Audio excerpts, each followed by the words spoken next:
A single gunshot echoes through the air, starting a desperate mission. The man who pulled the trigger is Nie Yan. His eyes are cold and steady as he aims at his target. The bullet hits. A heavy man in an expensive suit, Chairman Cao, stumbles back. Blood spreads across his chest. He falls. Panic breaks out. Bodyguards rush to their boss, shouting his name. Others quickly turn and fire at Nie Yan. His mission is complete, but he knows he will not survive. Bullets tear through his body. As he lies on the ground, bleeding, Nie Yan looks at Chairman Cao with quiet satisfaction. He tells him that in death, everyone is equal. No matter how rich or powerful a man is, he can still die from a single bullet. Cao Xu's great wealth could not save him. With his last breath, Nie Yan says his revenge for his parents is finally complete. But as his life fades away, he cannot stop wondering why fate was so cruel. Why did it take everything he loved? He reaches toward the fading light, refusing to accept this end. His spirit screams in defiance. He will not give up. His body seems to fall into endless darkness. Then, suddenly, a small light appears. An eye opens. Nie Yan's eyes snap open in shock. He is lying in a bed, not in a pool of blood.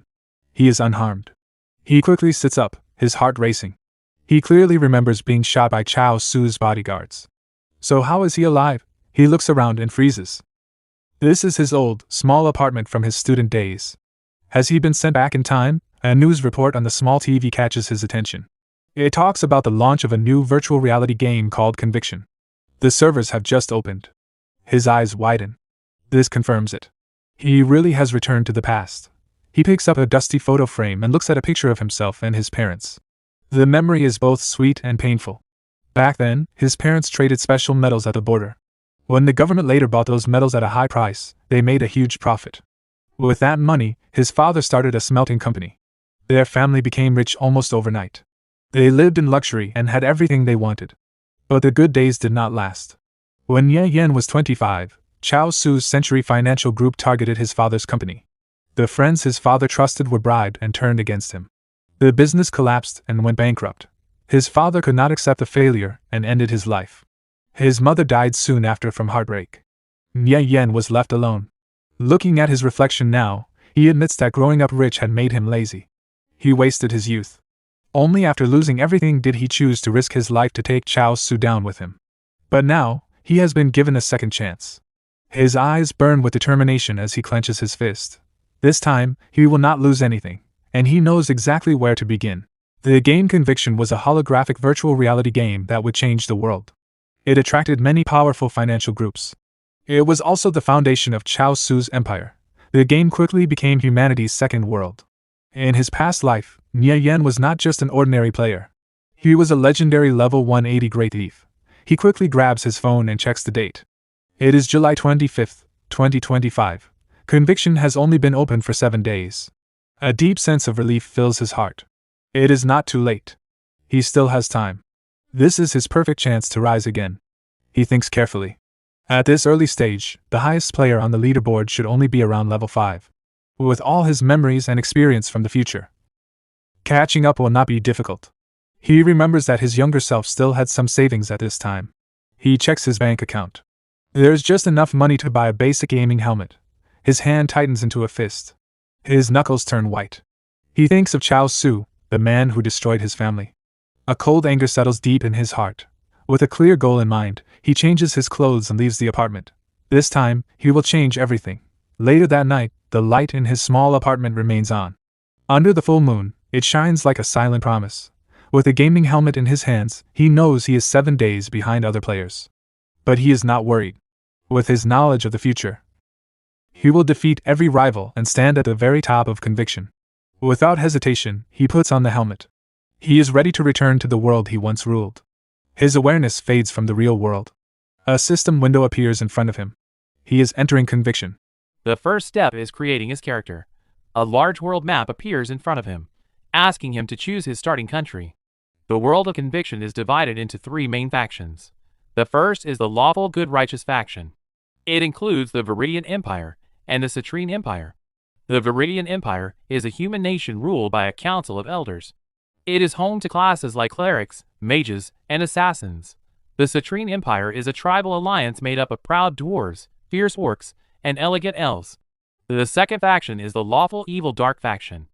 It is formed by demon and undead tribes ruled by powerful dictators.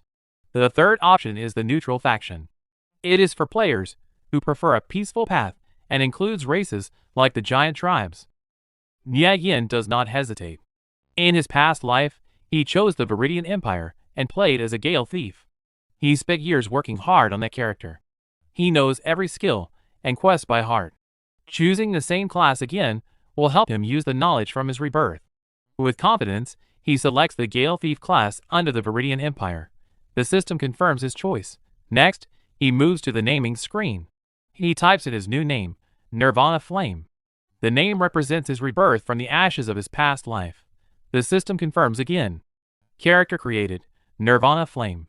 He enters the game and appears in Cao Xu City, the main city of the Viridian Empire. A familiar status window pops up in front of him. Level 1 Thief. 5 stat points available. A small smile appears on his face. The feeling is back. But this time, he knows exactly what to do. Without wasting time, he adds 3 points to strength and 2 points to agility. In his past life, he made mistakes when building his character and lost valuable time. He will not repeat that error. He looks around the busy city square. The teleport area is crowded with new players starting their adventures. Some players are already trying to sell items. One player is shouting loudly, trying to sell a common dagger for 2 copper coins, claiming it is much better than the starter weapon. Nie Yan smirked. He knew that same dagger was sold in a nearby town for just 1 copper coin. In his past life, he had foolishly fallen for that scam. But not this time. He remembered everything. Just then, another merchant caught his attention. A level 3 player named Silent Paladin was shouting, trying to sell a stealth skill book. He called out to all the rookie thieves to come and look. The new players complained about the price. 6 copper coins were a lot for them since most were still broke. But for Nie Yan, this was a golden chance. He walked up to Silent Paladin and asked the price. The paladin smiled and said it was 6 copper coins, just as listed. Nie Yan started thinking fast. Stealth was very important in the early game. With it, he could open a hidden chest in the Wildcat Zone, a level 5 area near Track Town. Since most players were still low level, the chest should still be unopened. With a calm smile, Nie Yan made a bold offer. He told Silent Paladin to give him the book for free.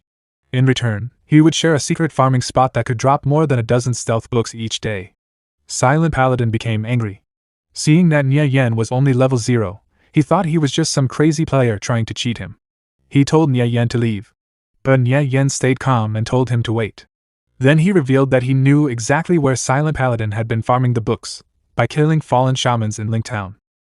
The paladin froze in shock. Nie Yan continued and even said the exact coordinates of the farming spot. Am I right? He asked.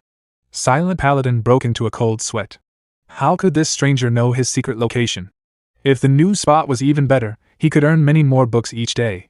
After thinking quickly, the paladin made a decision. He pushed the stealth book into Nie Yan's hands. It was only 1 book. If the new location really worked, it would be worth it.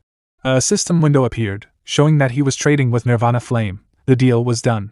Nie Yan kept his promise and told him the new coordinates near another fallen shaman camp. Silent Paladin was thrilled and prepared to leave right away. Before he left, Nie Yan made one more request. The fallen shamans could also drop a skill book called Owl's Insight. If the paladin got an extra one, could he mail it to him? Silent Paladin quickly agreed. If the new farming spot worked, he would send the skill book immediately. Then he used his hearthstone. In a flash of blue light, he disappeared. Now holding the stealth skill book, Nie Yan had completed his first goal. A faint light surrounded Nie Yan as he prepared for his next move, opening the hidden chest. He quickly moved through the city and arrived at Track Town, the closest town to his target. Without wasting any time, he used the skill book. A system window appeared confirming that he had learned stealth, a skill that allowed him to become invisible. He took 1 step and activated the skill. Dark shadows wrapped around his body, and he disappeared from sight. Like a ghost, he moved through the busy streets of Track Town. Using his agility, he jumped over the town walls instead of going through the guarded gates. He landed softly in the forest outside and immediately ran toward the high-level hunting ground where the treasure was hidden. Still hidden by stealth, he reached the Wildcat Zone. The forest was full of danger. Wildcats between level 2 and level 4 roamed everywhere, ready to attack any player they saw. From the cover of the trees, Nie Yan spotted what he was looking for. A silver chest rested on a high tree branch. Below it, several deadly level 5 wildcats patrolled the area. In conviction, chests were ranked by rarity. The ranks went from common, silver, gold, dark gold, and finally legendary. The higher the rank, the better the rewards. Nie Yan stared at the silver chest. That was his goal. The loot inside was fixed, and once opened, the chest would disappear forever. He felt relieved knowing he was the first to find it. For a level 0 player, entering a level 5 area was normally suicide. But there was one good thing: at his level, dying would not cause any loss of experience. With nothing to lose, he activated stealth again and moved forward. He slipped through the bushes like a shadow, carefully avoiding the wild cats.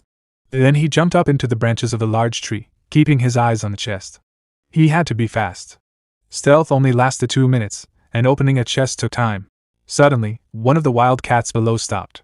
Its red eyes glowed as if it sensed something was wrong. It suddenly jumped and swiped at the air where Nie Yan had just been. He knew he could not get too close, or his stealth would break. He quickly moved from branch to branch, staying above the confused and angry cats. Finally, he landed silently on a thick branch right beside the chest. Without hesitation, he reached out. An opening progress bar appeared. His heart beat faster, but he forced himself to stay calm. His invisibility could end at any moment. Below him, the wild cats grew more restless. Then, with a soft click, the chest opened. The system showed that it had taken 27 long seconds. Nie Yan's eyes shone with excitement.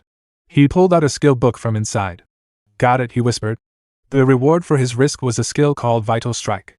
It allowed him to deal 150% extra damage when hitting an enemy's weak point. For a thief, this skill was extremely powerful. His journey to the top had truly begun. Nie Yan smirked. At level 0, he had already obtained a top-tier skill meant for advanced thieves. With Vital Strike, his early game progress would be much faster. Everything was going exactly as planned. As the skill book disappeared, a system message appeared. It confirmed that Nie Yan had successfully learned Vital Strike.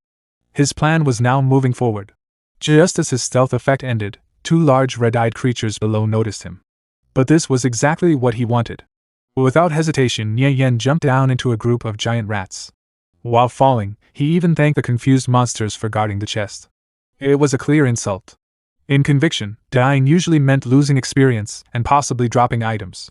But Nie Yan was level 0 and had nothing valuable. For him, death was not a punishment, it was useful. System messages appeared one after another. He had died. He dropped his useless starter gloves. Then he was teleported to the nearest town. His plan had worked perfectly. In a flash of light, Nie Yan respawned in the middle of a busy town. He smiled. He had just used death as a free instant teleport. Now it was time for the second phase of his leveling plan. He stood in the main square, surrounded by many new players who had no idea about the advantage he had. Looking around the starting village, Nie Yan knew he needed quick money. Thanks to his memories from his past life, he knew about a hidden quest. First, he went to Hunter Claws and accepted a simple mission to collect 20 giant rat skulls. Then he visited Farmer End and accepted another quest to kill 50 silver-gray giant rats. Just as he expected, after taking those 2 quests, Apothecary Droll approached him. Because Nie Yan had met the hidden requirements, a secret third quest was unlocked. Only he knew about this special trick. With a confident smile, he accepted the hidden quest to collect 21 giant rat tails. All 3 quests matched perfectly. Out in the fields, a silver-gray giant rat moved quietly through the tall grass. It was exactly the monster he needed.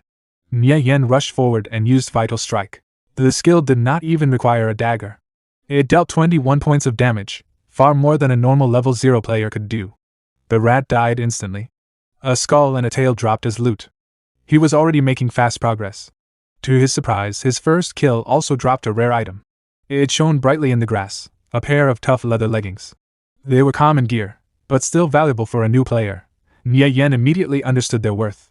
Selling them at the auction house would give him the extra copper he needed for the next part of his plan. But he did not stop. Soon, he was fighting an entire group of giant rats. He moved quickly, using Vital Strike again and again, killing the monsters one after another. It was clear he would finish farming very soon. For the next hour, he continued without rest. An hour later, Nie Yan returned to the village with a full inventory. He turned in the quest items to Hunter Claws, Farmer End, and Apothecary Droll. As a reward, he received 34 copper coins and several health potions. Without wasting time, he listed the leather leggings on the auction house. Then he headed straight to the weapon shop. Inside, the shopkeeper warmly greeted him and proudly claimed his weapons were the best in town. But Nie Yan was not there to look around. He clearly stated what he wanted: a level 0 crossbow with good minimum attack and fire rate, all for under 40 copper coins. The next step of his master plan had begun. The shopkeeper smiled and showed him his best item, a rapid-fire hand crossbow. It had a triple shot effect, which made it perfect for Nie Yan. The price was exactly 35 copper coins. Nie Yan bought it immediately. He also purchased 9 bundles of rough iron bolts, each bundle containing 1,000 bolts. In total, he now had 9,000 bolts. The total cost was 44 copper coins, almost all the money he had. With his new weapon and a huge supply of ammunition, he left the shop. The owner wished him safe travels. Now fully prepared, Nie Yan headed toward his real target, the Bison Zone. He knew the game had a strict level suppression system. The monsters in the Bison Zone were level 8. For low-level players, they were unbelievably strong. Even top players would not dare fight them at this stage. But Nie Yan was not worried. With his future knowledge, he believed he could defeat the huge level gap, even at level 0. He arrived at the Wild Bison Zone. It was a wide open plain filled with powerful monsters and dangerous rocky cliffs. Carefully, Nie Yan moved through a narrow ravine toward a very specific place he remembered from his past life. He climbed up to a high ledge and quietly repeated the coordinates in his mind. This was the exact spot. From his high position, he looked down at the field below and quickly found his target, the boss of the area, the Bison Chieftain. It was a level 8 chieftain-ranked monster, far too strong for any beginner to fight. But Nie Yan remained calm. From this ledge he had the perfect distance and angle. The boss was just within range of his crossbow. He aimed and fired. Bolts flew toward the unaware boss. Because of the large level difference, many shots missed. Even the ones that hit only caused 1 point of damage. But that did not matter. He had 9,000 bolts. His plan was to slowly defeat the boss from this safe spot. He kept firing again and again. Small damage numbers appeared one by one, slowly lowering the chieftain's health. The bison became angry. It could not see who was attacking it. Its health bar barely moved, but it had no way to fight back. Finally, the bison chieftain roared loudly and charged toward the cliff, trying to reach its attacker. But it only crashed into the rock wall. Nie Yan watched calmly and told the beast to give up. This was a known glitch spot, a place where monsters could not reach players because of the terrain. The bison was completely helpless. From his safe spot on the cliff, Nie Yan kept shooting without stopping. Most of his bolts missed, but that didn't matter. He only needed a few to hit. Slowly, little by little, the bison's huge health bar went down. The air was filled with the sharp sounds of bolts flying. His ammo count dropped from over 8,000 to 6, then 5,000. It was slow and tiring. 3 long hours passed before the bison chieftain's health finally fell into the red. The monster let out a loud, painful roar, knowing it was about to die. Nie Yan was sweating and completely exhausted from repeating the same action again and again. He had already used nearly 4,000 bolts, and he couldn't believe the beast was still standing. Taking a deep breath, he fired one last shot. The bolt flew straight and hit the angry chieftain right between the eyes. Its health bar reached 0. The giant boss, which had seemed impossible to defeat, was killed by a single level 0 player. The huge creature swayed weakly.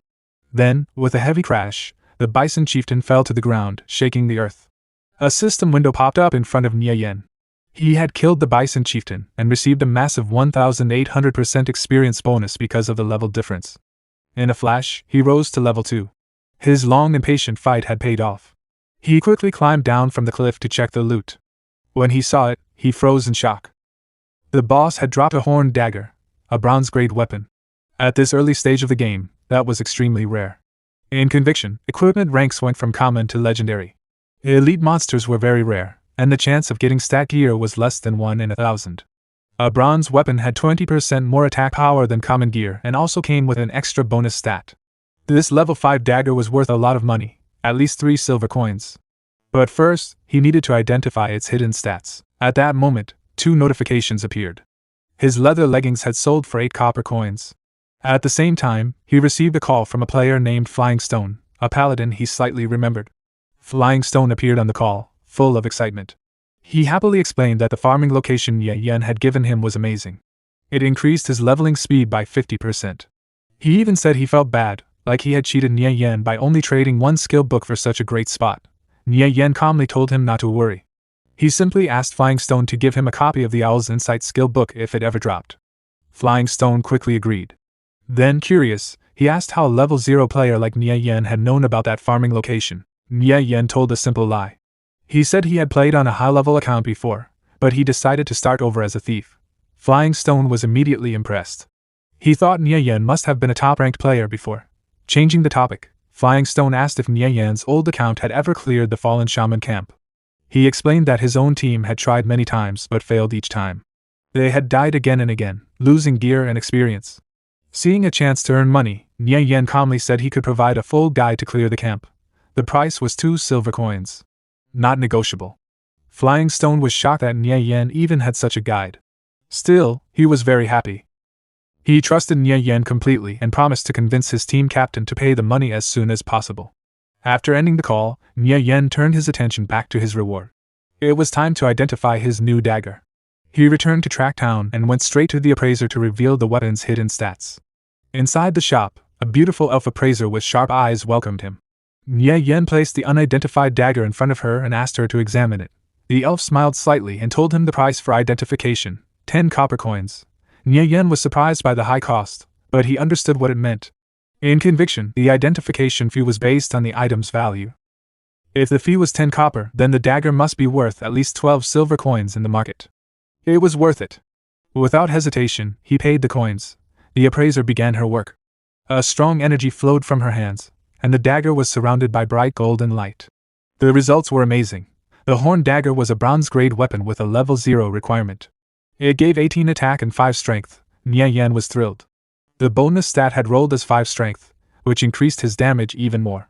Its base stats were almost 10 times better than a normal dagger. With this weapon, he felt almost unbeatable in the early game. He calmly reviewed his abilities. He now had a strong weapon, the vital strike skill, and stealth. It was the perfect setup for an assassin.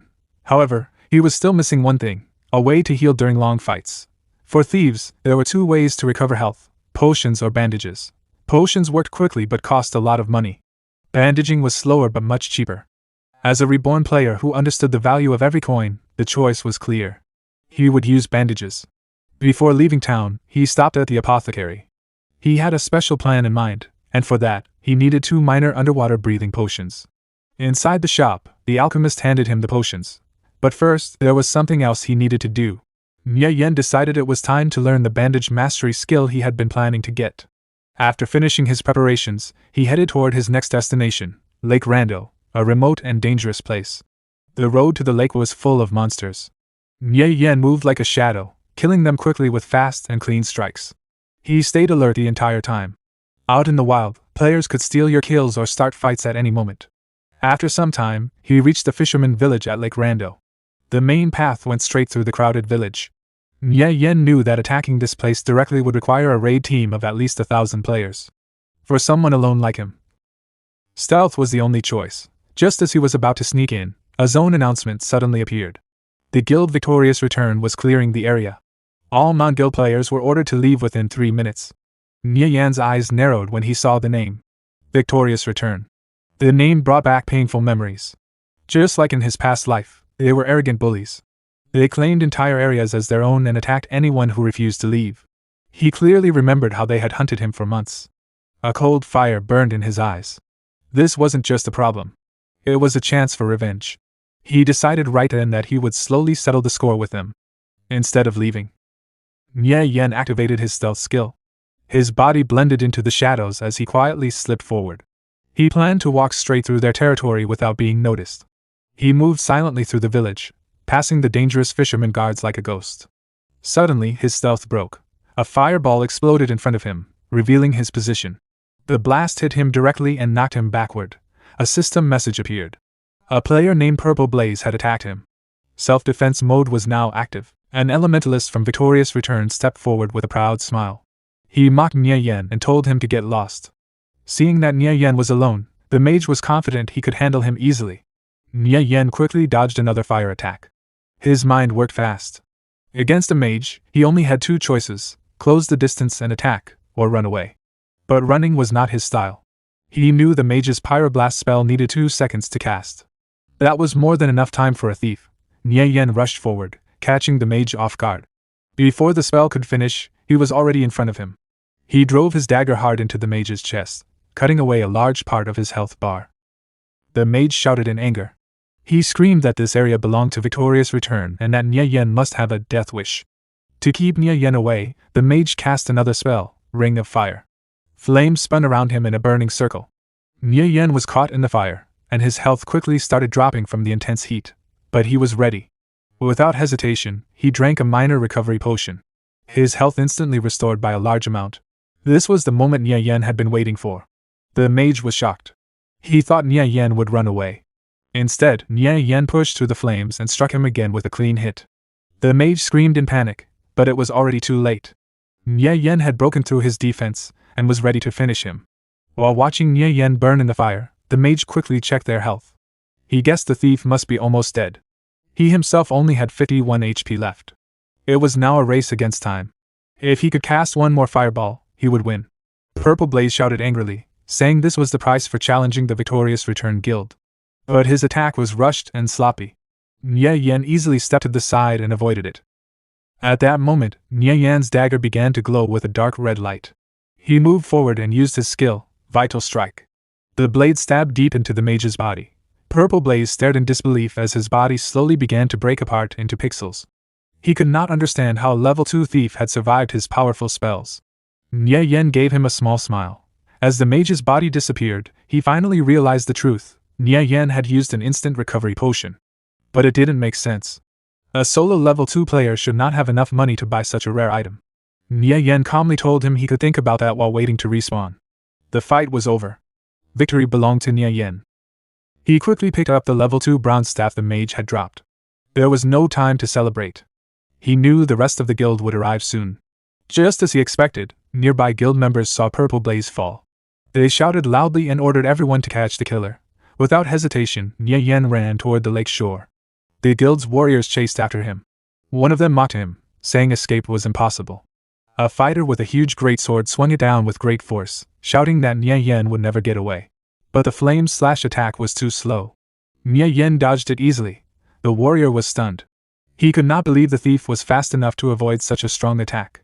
When Nie Yan reached the edge of the cliff, he quickly took out the underwater breathing potion he had bought earlier. The guild members behind him realized what he planned to do and shouted for someone to stop him.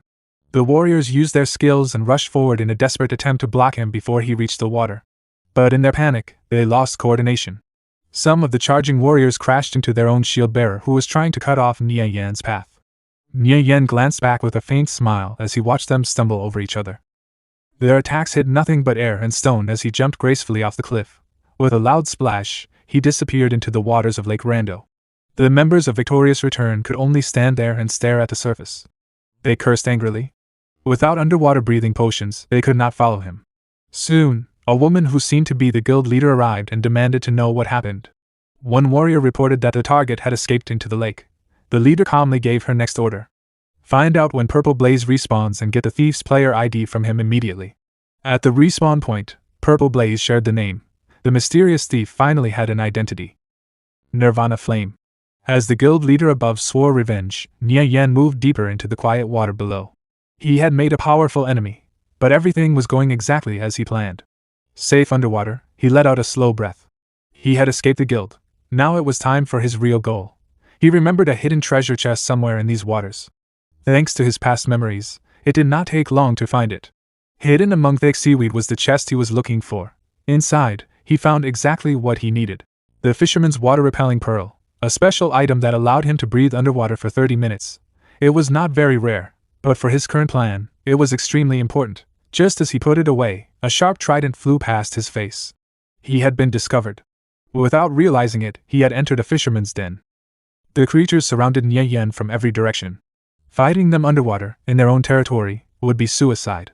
He looked up at the surface, and an idea came to him. The noise he caused underwater had already alerted the fisherman tribe on the shore. At the same time, the Victorious Return Guild was still attacking the fisherman village, not knowing that more enemies were coming. Nie Yan swam upward on purpose, leading the angry underwater fishermen straight toward the guild members above. From the safety of the water, he watched with a small grin as the two groups crashed into each other.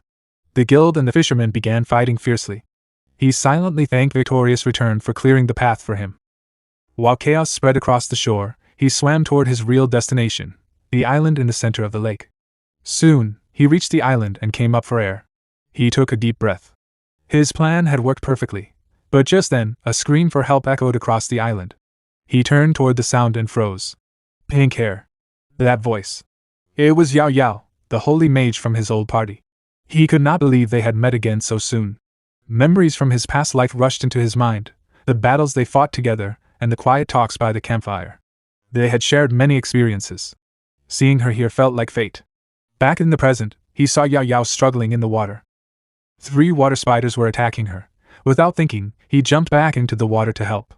He reached her quickly and used Vital Strike on one of the spiders. Surprised by the sudden help, Yao Yao quickly regained focus and cast Holy Judgment on another spider. His dagger and her holy magic hit at the same time. It felt natural, like they had fought side by side for years. Together, they quickly defeated the monsters. When the last spider disappeared, Yao Yao stepped onto the shore and thanked him sincerely.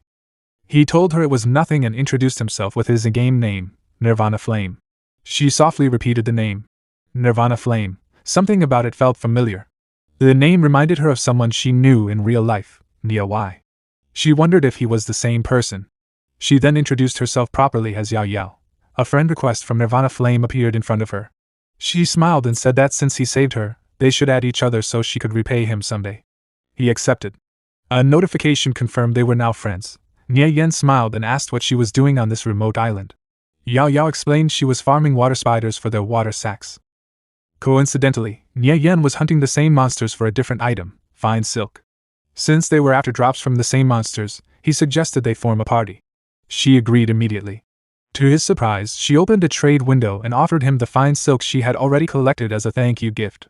The trade was completed, and Nie Yan received 12 spools of fine silk. At the current market price, that was worth about 36 copper coins, a large amount for a new player. She insisted, saying 36 copper was nothing compared to saving her life, especially since she did not need the silk. Hearing that, he accepted her gift. But before they could talk more, the water suddenly exploded. A huge figure rose from beneath the surface. It was the Water Spider Lord, a chieftain-level boss. Yao Yao panicked. A chieftain was far too strong for 2 low-level players. But there was no time to escape. A notification confirmed their party was official. The battle had begun. Nie Yan moved first. He rushed forward and landed a strong vital strike on the boss. Yao Yao supported him immediately, casting Holy Judgment again. Her holy magic hit the giant spider hard, causing heavy damage and making it stagger. The spider fought back with a sharp swipe. But Nie Yan shouted a warning just in time, allowing Yao Yao to dodge. Nie Yan quickly switched to his crossbow. He told her he would draw the boss's attention, while she focused on dealing damage. He fired several bolts at the spider's eyes. The attack angered the boss and successfully pulled its attention toward him. With the boss focused on Nie Yan, Yao Yao used her strongest spells one after another. A bright beam of holy light struck the Water Spider Lord, landing a critical hit. The combined attacks were too much. The powerful chieftain collapsed and slowly sank back into the water. The lake became quiet again. Yao Yao stood still, shocked. She could not understand it. Fighting with him felt so natural. They had defeated a chieftain as if it were just an ordinary monster. Their teamwork was perfect, like they had always been partners. Nie Yan noticed her thoughtful expression and casually asked what she was thinking about. Startled, she quickly said it was nothing. She then smiled and praised his amazing skills. She asked why someone so strong was playing alone. He simply replied that he was used to being solo. Hearing that gave her an idea. With a hopeful smile, she said her group was preparing to raid the Trent Forest, and invited him to join them. He asked her directly how many shield warriors her team has, and more importantly, how much defense and HP they have. This might sound like normal game talk, but for Nie Yan it is very important. He knows that the Trent Forest is not an easy dungeon. It is a level 3 instance with a sub-elite boss called the Trent King. Yao Yao tries to help and tells him that their team has 2 shield warriors. Each one has 53 defense and 230 HP. To most players, that sounds good enough. But for Nie Yan it is not. He quickly calculates the numbers in his head and realizes they are in serious danger. He explains that the Trent King has a 2% chance to deal a critical hit. If the tanks do not have at least 60 defense, a single critical hit will kill them instantly. It is not just a possibility, it is almost certain. Even the priest healing will not help if the tank dies in one hit. Yao Yao is shocked when she hears this. Nobody should know this information yet because the game has just launched. She asks him how he knows all of this. Of course, Nie Yan cannot say that he came from the future, so he simply stays quiet and lets his knowledge speak for itself. Now Yao Yao becomes worried. Getting bronze defense gear to reach 60 defense is extremely difficult at this early stage of the game. For a normal team, it is almost impossible. But Nie Yan already has a plan. With confidence, he tells her there might be another way. He asks her to let him lead the team. It is a bold request. However, after seeing how capable he is, Yao Yao actually considers it. She says she will try to convince the group, even though she knows it will be hard to let a random thief lead their raid. At that moment, they finish checking the loot from the monster they just defeated. The rewards are very good. A beam of light appears, showing a new piece of equipment. Yao Yao uses the appraisal skill to check the item. Nie Yan is surprised when he sees this. The appraisal skill is a rare utility skill, especially this early in the game. The item is fine silk gauntlets, bronze quality. Level requirement, 0 attributes, defense 2 magic 3. It is perfect beginner gear for a mage. Nie Yan decides to build goodwill, so he immediately gives the item to Yao Yao. He tells her it suits her perfectly, and that she should keep it. He does not hesitate at all. However, he does not leave empty-handed. He also found a skill book called Assassinate. For a thief, this is a very important skill because it deals high damage and works as a finishing move. Yao Yao is clearly impressed by both his skill and his generosity. But suddenly a system message appears. The game will close in 3 minutes. It is time for the server shutdown. They say goodbye and promise to meet again next time before logging out in a flash of digital light. Then the scene moves to the real world. Nie Yan wakes up in his bed, still holding his VR helmet. It is the morning of the second day since his rebirth. He takes a deep breath and realizes something important. In the game, he is becoming strong. But in real life, his body is still weak. He looks at his thin arms and realizes he has been neglecting his health. Then he thinks about Cao Xu, the man who destroyed his life in the previous timeline. Cao Xu is a powerful financial tycoon with bodyguards and real-world influence. If Nie Yan wants to survive what is coming, he can not only be strong in the game. He must also become strong in real life. He clenches his fist and decides to start exercising right away. He will no longer stay weak and helpless. So he leaves his house, but something unexpected happens. A large truck suddenly comes speeding down the street. The tires screech loudly as it rushes past. Nie Yan loses his balance and falls. Just then, a girl quickly runs toward him to help. It is her. Yao Yao, whose real name is Yao Yao. She is wearing a white dress and looks worried. She asks if he is okay and checks to see if he is hurt. She scolds him gently for being careless, and says she has a first aid kit in her car. While she goes to get it, Nie Yan watches her quietly. As he looks at her, memories from his past life return. She was not only his teammate, she was also someone he deeply regretted losing. Because in the past, he had been too weak and too afraid to express his feelings. And because of her connection to him, Xia Yao eventually became a target of Cao Xu's powerful financial group. The pressure and harassment pushed Xia Yao into severe mental illness. She suffered greatly because of that man. Nie Yan looks at her, and his determination grows stronger. This time, he has the power to change things. In his heart, he silently promises that he will never let her suffer like that again. While she cleans the small wounds on his body, she scolds him for being careless. Then their eyes meet, and Nie Yan smiles at her. His smile makes Xia Yao blush. She quickly looks away and wonders if he is even listening to her. But Nie Yan calmly says that he can always rely on her to take care of him. He also tells her that she looks cute when she acts like this. Still blushing, she turns around to leave. Quietly, she mutters that she would never want to take care of someone like him and says goodbye. After getting into her car, she looks back at him. She begins to think about the player Nirvana Flame and wonders if Nie Yan could really be that person. But Nie Yan seems a little different now. He looks more confident, just like Nirvana Flame. Nie Yan watches her car leave. He feels happy to see her again and thinks that she is still as kind and charming as he remembers. But suddenly, his expression becomes serious. His mood changes quickly from relaxed to determined. He thinks about Cao Xu and knows that this man will eventually try to ruin his life again.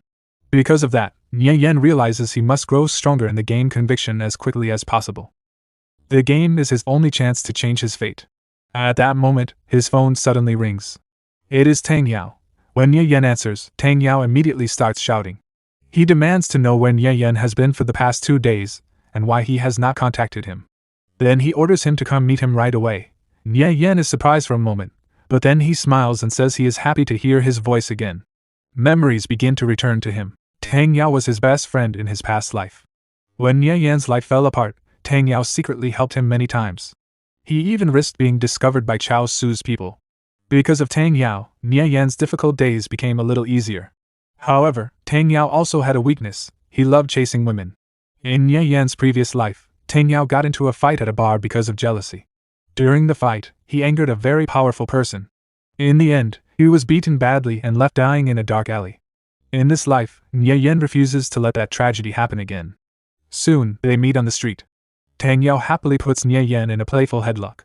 The two friends start talking about the game. Nie Yan casually says that he is currently a level 2 wind thief. Tang Yao is surprised. Reaching level 2 this early in the game is already difficult. Then Tang Yao proudly says that he is a level 3 arcane mage.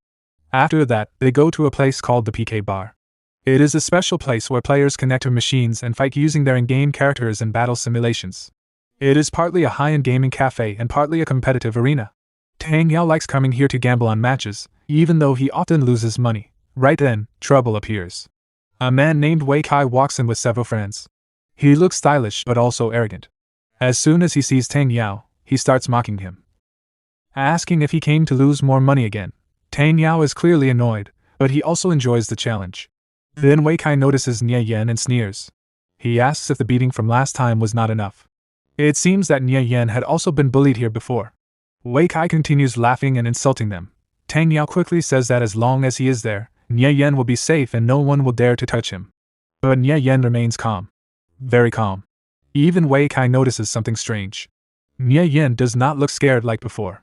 Instead, he seems confident, as if he has suddenly become much braver. Soon, Tang Yao enters one of the simulator pods to fight Wei Kai. He bets 200 credits for each round. The match information appears on the big screen. Tang Yao, level 3 arcane mage; Wei Kai, level 3 berserker. Nie Yan immediately analyzes the situation. The berserker has a charge skill, while the arcane mage specializes in long-range attacks and control magic. However, the battlefield is a flat and open area. Because there are no obstacles or terrain to hide behind, the berserker can quickly rush forward and attack the mage at close range. After observing the map, Nie Yan already understands the result. Tang Yao will probably lose this round. Just then, one of Wei Kai's friends speaks to Nie Yan. He says that Tang Yao is about to lose and asks if Nie Yan wants to fight a few rounds instead. Nie Yan looks at him calmly and confidently. He says they will play only one round, and only if the bet is worth it. The man becomes annoyed by his attitude. With arrogance, he raises the bet to 700 credits for a single match, saying he will teach Nie Yan a lesson. He is already sure that winning will be easy. The crowd turns their attention to the screen as the new match appears. Nie Yan, level 2 wind thief Shifeng, level 2 ranger. On paper, the ranger has the advantage. Rangers usually have an advantage against thieves. They have high perception and strong long-range attacks, which can reveal a thief's stealth and stop them before they get close. Because of this, Shifeng is confident that he will win easily. The simulation begins, and the randomly chosen map appears, Bamboo Forest. Shifeng spawns into the map. For a brief moment, both players see each other. But Nie Yan immediately uses his stealth skill and disappears. Shifeng understands this ability. He quickly realizes that the situation is not good for him. The bamboo forest is thick and full of tall bamboo, shadows, and hiding spots. It is perfect terrain for a thief. He watches as Nie Yan seems to vanish completely. Shifeng starts to panic. He activates his abilities and begins searching everywhere. He runs through the bamboo forest, looking in every direction, but he cannot find Nie Yan anywhere. Even though he thought he would win easily, his opponent has completely disappeared. At that moment, Nie Yan silently notices Shifeng above him. His mind stays calm and focused. With 10 years of experience as a thief, hiding his presence has become natural for him. In a single moment, Nie Yan suddenly appears behind Shifeng. Shifeng feels that something is wrong, but it is already too late. This is not a normal fight. It is an execution. Nie Yan's dagger glows with deadly energy as he attacks. A damage number appears on the screen. 40 damage. Shifeng's health drops from 110 HP to 70 HP with just one attack. Shifeng quickly turns around in panic, trying to fight back. He cannot understand when Nie Yan got behind him. But the battle is already over. As Shifeng's attack comes close to Nie Yan's face, Nie Yan calmly says that it is finished. The screen suddenly flashes the words Vital Strike. 70 damage. Shifeng's character falls to the ground immediately. The match ends in an instant. The atmosphere in the gaming lounge changes from relaxed to complete shock in just a second. A huge KO sign appears on the screen. The spectators stare at the screen with their mouths open. One person is sweating and stammering, unable to believe that Shifeng lost so quickly. They can't understand what just happened. Shifeng was supposed to be a decent player. He was a ranger, which means he had a range advantage. Yet he was defeated instantly. Meanwhile, Nie Yan sits calmly inside his gaming pod. He looks like he just finished a simple task, not a serious duel. His expression is relaxed. In his mind, he simply thinks that fighting a level 2 beginner ranger is unfair for the opponent. He is not bragging. To him, it was just routine. On the other side, Shifeng sits in his pod, sweating heavily. His eyes are wide with shock. He keeps thinking about what happened. In his mind, he replays the moment again and again. Just a few quick movements from Nie Yan hit his vital points and ended the fight in a single strike. It shows how precise Nie Yan's skills are. In the past, when Wei Kai steps out of his pod and removes his VR headset smoothly, the people around begin whispering. They wonder when this person became so decisive. They ask themselves if this is really the same Nie Yan who used to be quiet and timid, the one who always swallowed his anger. Now they see a completely different person. The old Nie Yan is gone. At that moment, Tang Yao, his best friend, walks over. He tries to look calm, but it's obvious he is impressed. Nie Yan asks how Tang Yao's match went, even though he already knows the answer. Tang Yao sighs and admits he lost 2 rounds and is now down 1,200 credits. For students, that is a lot of money. He explains that his opponent, Wei Kai, learned a skill called Berserker's anti-magic aura. The Berserker's body glows with red energy that weakens magic attacks. Tang Yao is frustrated because this skill directly counters his arcane mage class. He believes the fight was impossible to win. However, Nie Yan shakes his head and calmly explains that the anti-magic aura only reduces a small amount of spell damage. It is not as powerful as people think. He tells Tang Yao that as long as the spell timing is correct, defeating a berserker is not that difficult. This is advice from experience. Tang Yao suddenly realizes his mistake. He admits that he didn't time his spells properly. All his spells went on cooldown, and the berserker rushed forward and defeated him. Tang Yao then looks at Nie Yan with curiosity. He wonders where Nie Yan learned all this knowledge. Nie Yan only smiles and shows the money he just won. Tang Yao stares in amazement and asks if he really won all that. Suddenly, the mood in the room changes again. The bullies return, and they look angry. Fun, one of them, angrily shouts at Nie Yan for acting arrogant. His pride is hurt because he lost money. He threatens to teach Nie Yan a lesson for taking their cash. Then things get serious. Fun throws a punch at Nie Yan in the real world, but Nie Yan does not panic. He calmly catches Fun's fist, redirects the force, and throws him hard onto the floor. Fun screams as he crashes down. It is completely humiliating. Nie Yan stands calmly and looks at the group. Inside his mind, he remembers that in his previous life, he trained his body to survive difficult situations and deal with powerful enemies like Cao Xu. Behind him, Tang Yao watches in shock. He wonders when his friend became so strong. The other bullies start to feel scared. One of them whispers that they should stop messing with Nie Yan. They realize he is not someone easy to deal with. Their leader feels humiliated. Since he cannot win a physical fight, he tries to regain his pride through a challenge. He angrily says that Nie Yan dared to beat his subordinate. Nie Yan crosses his arms and leans back casually. He says they were just playing around and that the opponent was a little weak. Calling the opponent weak right in front of the boss is extremely disrespectful. The boss steps forward and challenges Nie Yan to a game duel, believing he can win there. Nie Yan smirks and agrees, but says he will only play if the stakes are high enough. He knows their pride is important. The best way to hurt them is through their money. Tang Yao starts to panic. The challenger announces a bet of 1,000 per round, and he has 3,000 total. Tang Yao quickly points out that the fight is unfair. The opponent is a level 3 berserker, while Nie Yan is only a level 2 shadow dancer thief. Berserkers usually defeat thieves in direct combat. But Nie Yan raises 3 fingers confidently. 3,000 per round, he says.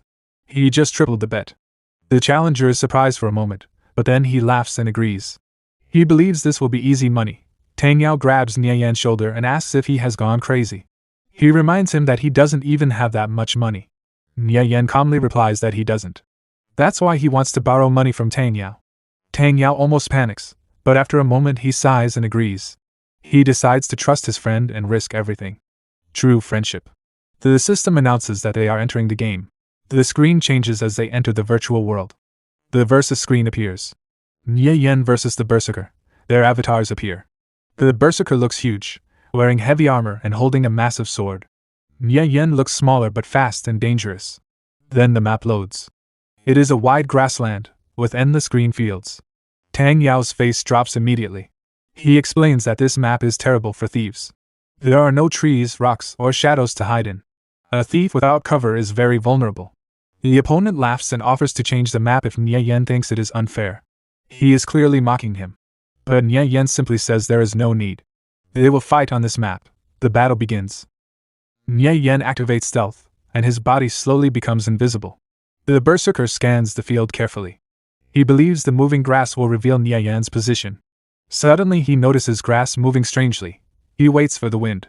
When a strong wind blows across the field and the grass waves wildly, he swings his giant sword through the area where he believes Nie Yan is hiding. But he misses. Sweat appears on his forehead. Then he realizes something shocking. Nie Yan is using the wind to hide his movements. When the wind blows and the grass moves, Nie Yan moves. When the wind stops, Nie Yan stops. He is perfectly matching his movement with nature. It is brilliant. The berserker becomes nervous and waits for the next gust of wind. When the wind blows again, he prepares his attack. But nothing appears in front of him. His eyes widen in shock. Suddenly, a red slash appears behind him. Nie Yan has already moved behind him. A dagger strikes his back.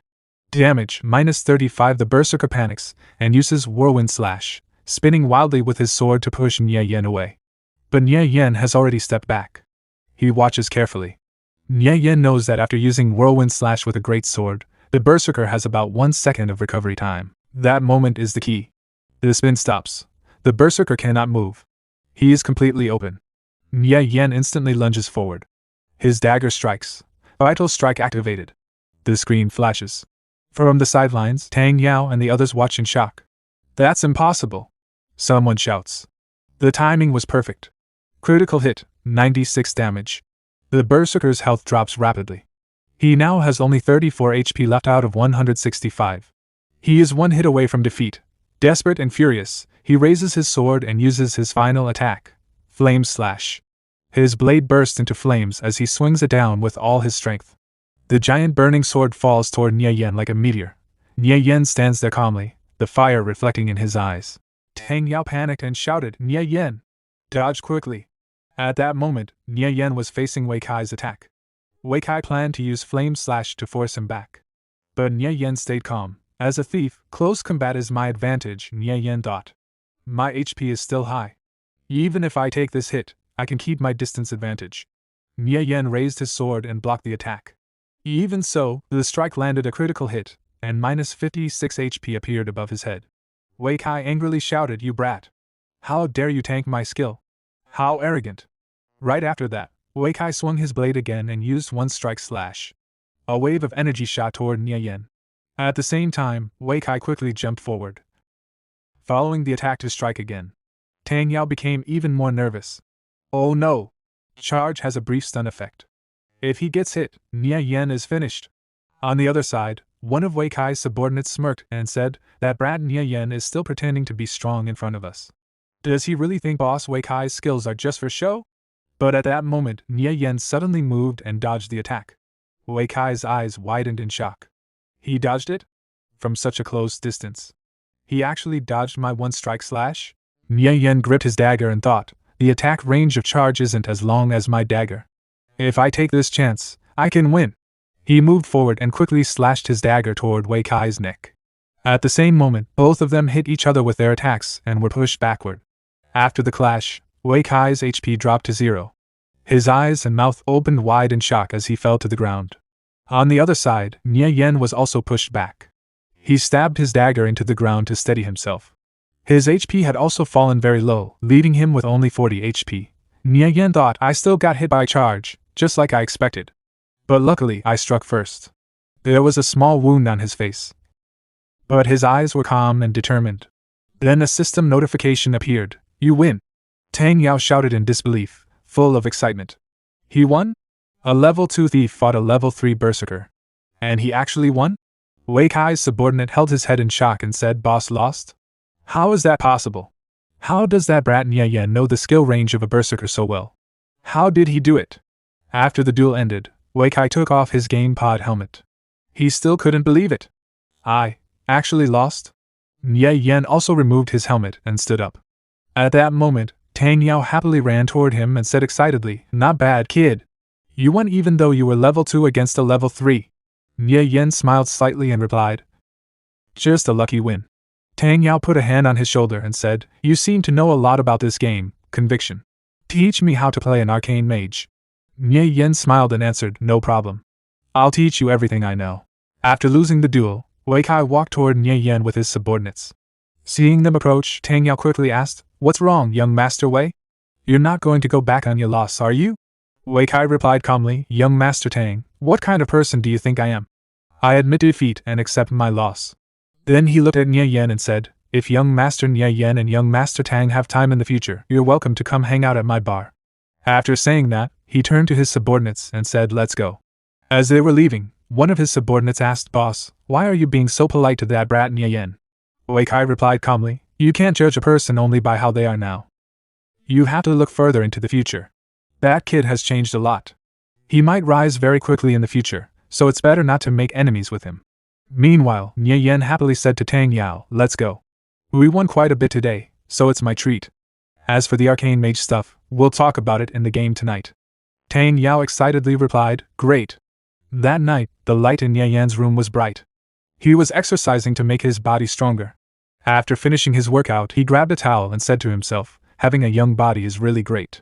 After resting for a moment, he said, Alright, it's time to enter conviction. I also promised to run the Treant Forest with Cha Cha's team. He picked up his game helmet and put it on. A system notification appeared, entering the game. When he returned to conviction, a system alert suddenly rang. Player Easy Eye has requested to add you as a friend. Accept? Options. Accept/reject. Another message appeared.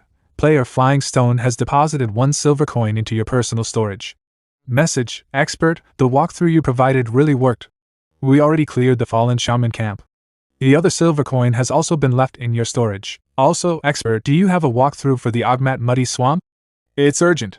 After reading the messages, Nie Yan accepted the friend request. He muttered to himself, Easy Eye should be Tang Yao. Since he's here, I'll take him to run the Treant Forest. Then he thought again, as for the Ogmat Muddy Swamp walkthrough. I can't keep selling dungeon guides. That will attract too much suspicion. It's better to wait until their team fails a few times and then sell it for a better price. Nie Yan then noticed an old man sitting near the edge of the ocean, trying to catch fish. Nie Yan said, For now, I'll turn in the hidden quest first. System alert, hidden quest triggered. Physician Blevins asked. Young man, how many fine silks have you collected? Nie Yan replied respectfully, Respected physician, here are 30 fine silks that I found. Physician Blevins smiled and said, Young man, thank you for your generosity. To show my gratitude, please accept these 30 pieces of silk. I have also decided to teach you a skill. System notification, you have obtained 30 pieces of silk. Do you want to learn the intermediate combat bandage skill taught by Physician Blevins? After learning the skill, Nie Yan thought, I came here specifically for this skill. System notification, you have learned intermediate combat bandage. Intermediate combat bandage, materials required, 10 silk. Restores 20 HP. Skill lasts 10 seconds, can be interrupted after 3 seconds, can be used on teammates' hidden quest. Physician Blevins commission, 20% complete. After gaining the skill, Nie Yan muttered, I already turned in the fine silk. The quest should be complete. Why is it only 20%? He thought for a moment. Could this be a chain quest? Physician Blevins smiled and said, Young man, 30 fine silks are far from enough. I still need more. Can you help me find them? Nie Yan replied, At your service. He thought to himself, it really is a chain quest. At that moment, the system rang again. After answering the call, a voice shouted, Nirvana Flame. We're already gathered. Come over quickly. It was Yao Yao. Nie Yan replied, Alright, I'll be there soon. Then he thought to himself, if I want to act like an expert while running the Treant Forest with Cha Cha's team, everything has to match the image. First, I need to farm the Feather Fall Jewel that drops in the Treant Forest. Meanwhile, at the Tracktown teleportation point, Flying Stone was waiting for Nie Yan. He muttered impatiently, That kid Nie Yan said he would carry me through a dungeon. Where is he? Suddenly, a voice came from behind him. Yo, you're here? Flying Stone turned around and saw Nie Yan. Nie Yan smiled and said, Let's go. I'll take you to farm the Treant King today. Flying Stone smiled after seeing Nie Yan. Flying Stone was surprised when he saw Cha Cha and her teammates arrive in front of him. Cha Cha raised her hand and happily called out, Nirvana Flame, over here. Behind her stood Yulan. Flying Stone looked at them and felt excited. He whispered to Nie Yan, Wow, 2 great beauties. Real eye candy. Bro, when did you meet them? Cha Cha walked up to Nie Yan and said with a smile, Nirvana Flame, I spent a lot of effort convincing Big Sister Yulan to come. You absolutely cannot make us lose face in front of everyone. One of Cha Cha's teammates, Chun Bo, a wind thief, gritted his teeth. It looked like he didn't want to team up with Nie Yan. Then Yulan stepped forward and greeted him politely. Hello, Nirvana Flame. You're the wind thief Cha Cha mentioned. The one who can lead us through the Treant Forest, right? She looked at him carefully and thought, this guy looks very steady. His behavior is calm and relaxed. He really does have some traits of an expert. Nie Yan nodded and replied yes. I'm 100% confident that we can clear the Treant Forest. Then he added seriously, but let's make one thing clear first. I will be the team captain, and everyone must follow my arrangements. After hearing that, the other teammates looked at each other in confusion, though they didn't say anything. However, Chunbo, the wind thief, became angry and spoke up. Why should we listen to you? He said angrily. What if you don't know what you're doing and cause our whole team to get wiped out? Yulan looked at Chunbo and said this is what we agreed upon beforehand. What kind of stunt are you pulling now? Chunbo was shocked and replied, Yulan, why are you speaking up for an outsider? Yulan then turned to Nirvana Flame and said humbly, I'm sorry. I apologize to you on his behalf. You can create a team. I'll have everyone join. Nirvana Flame calmly responded, in that case, while I'm leading the team, you must absolutely obey my commands. If anyone is dissatisfied, you can settle it with me afterward. If you're unwilling, you can leave at any time. But if anyone plays tricks while we're teamed up, or causes a team wipe, don't blame me for being ruthless. After saying that, he used the system to create a team and invited all the players. Notifications appeared one after another. Player Yulan has joined your team. Player Cha Cha has joined your team. Player Bai Zi has joined your team. Player Mineral Water has joined your team. Yulan calmly announced, from now on, Captain Nirvana Flame's orders are my orders. If anyone tries to play tricks behind our backs, they will no longer have a place in my team in the future. Hearing this, Chunbo also joined the team. After that, Nirvana Flame said, our goal is the same, to clear the Treant Forest dungeon. Aside from Bai Zi and me, you're all on the same side. Even if you don't like me, there's no need to make things difficult for your teammates and risk a team wipe. If any mistakes occur due to my improper commands, I'm willing to compensate you with 10 silver coins. Cha Cha was shocked to hear that, and even Boiled Water was stunned. He asked in disbelief, 10 silver coins. After hearing this, Yulan turned to Cha Cha and asked, where did you find this guy? He's confident and bold. Maybe he really can lead us to clear the Treant Forest. Cha Cha smiled and replied, Big Sister Yulan, I told you earlier, Nirvana Flame can do it. Nirvana Flame continued speaking, alright, starting now, everyone report your name and stats. Let's begin with the Shield Warriors. One of the players stepped forward and introduced himself. I'm Boiled Water, a Shield Warrior. Defense, 62, HP, 230, Attack 27. I'm the team's main tank. Another player followed. I'm Boiling Water Dumplings, just call me Dumplings. I'm also a Shield Warrior. Defense, 51, HP 160, Attack 28. The third player introduced himself. My name is Blazing Flame. I'm a Fire Mage. Magic damage 32. Another player introduced himself as Pumpkin. After hearing everyone's introductions, Nirvana Flame said Boiled Water, go buy a haste potion. Pumpkin, go buy a strength potion. Hearing this, Boiled Water was shocked. He asked nervously, potions? Those things cost dozens of copper coins each. Isn't that a bit too expensive? Pumpkin also added, even if we clear the Treant Forest, it's hard to say whether we'll make our money back. Chunbo, the wind thief, narrowed his eyes and said, I thought this guy actually had some real skills. Buying so many potions? Even if I were the leader, I couldn't clear the Treant Forest like this. Flying Stone smirked and replied, you talk a lot of nonsense. Could it be you don't have the money to buy potions? If you're broke, I can lend you some. Chunbo angrily shouted, you brat, what did you say? Flying Stone smiled and replied, I'm talking about you, poor bastard. Cha Cha then nervously asked Nirvana Flame, do we really need this many potions to clear the Treant Forest on normal difficulty? We won't be able to make the money back. Nirvana Flame smiled and said, you'll understand when the time comes. Having them buy potions is definitely not a waste of money. He thought to himself, what I want to clear isn't normal difficulty, but the highest difficulty, expert grade. Yulan then ordered Boiled Water, Pumpkin, please buy the potions as instructed. Pumpkin replied, all right. After everyone finished buying the potions, Nirvana Flame said, good. Since everyone is here, let's head out. They soon arrived at the Treant Forest. In front of them stood a massive stone, with air currents swirling around it. Nirvana Flame turned to the group and said, wait here for a moment. I'll go open the dungeon. He stepped forward and placed his hand on the giant stone. Ancient text was carved into its surface. Those who pass through the forest absorb the dew of the first rays of sunlight. The shepherd's whistle drifts through the woods. Awaken from ancient years, slumbering souls of the trees. A message from the Greenleaf Elder's scout echoed in his mind. Traces of dark elves had appeared in the forest. Nirvana Flame muttered to himself, these dark elves. Why won't they just stop? At that moment, a system screen appeared. Please select the difficulty to enter the Treant Forest dungeon. Without hesitation, Nirvana Flame chose Expert. A notification followed. Treant Forest, you have entered the dungeon. Difficulty, Expert grade. In an instant, the entire team was teleported into the dungeon. Pumpkin was shocked and asked, what's going on? Expert grade? Captain Nirvana Flame, you chose the wrong one, right? Boiling water dumplings added in disbelief, yeah. Expert difficulty? How can we possibly clear it? Yulan placed her hand on her chin and thought nervously. Someone like him wouldn't make such a rookie mistake.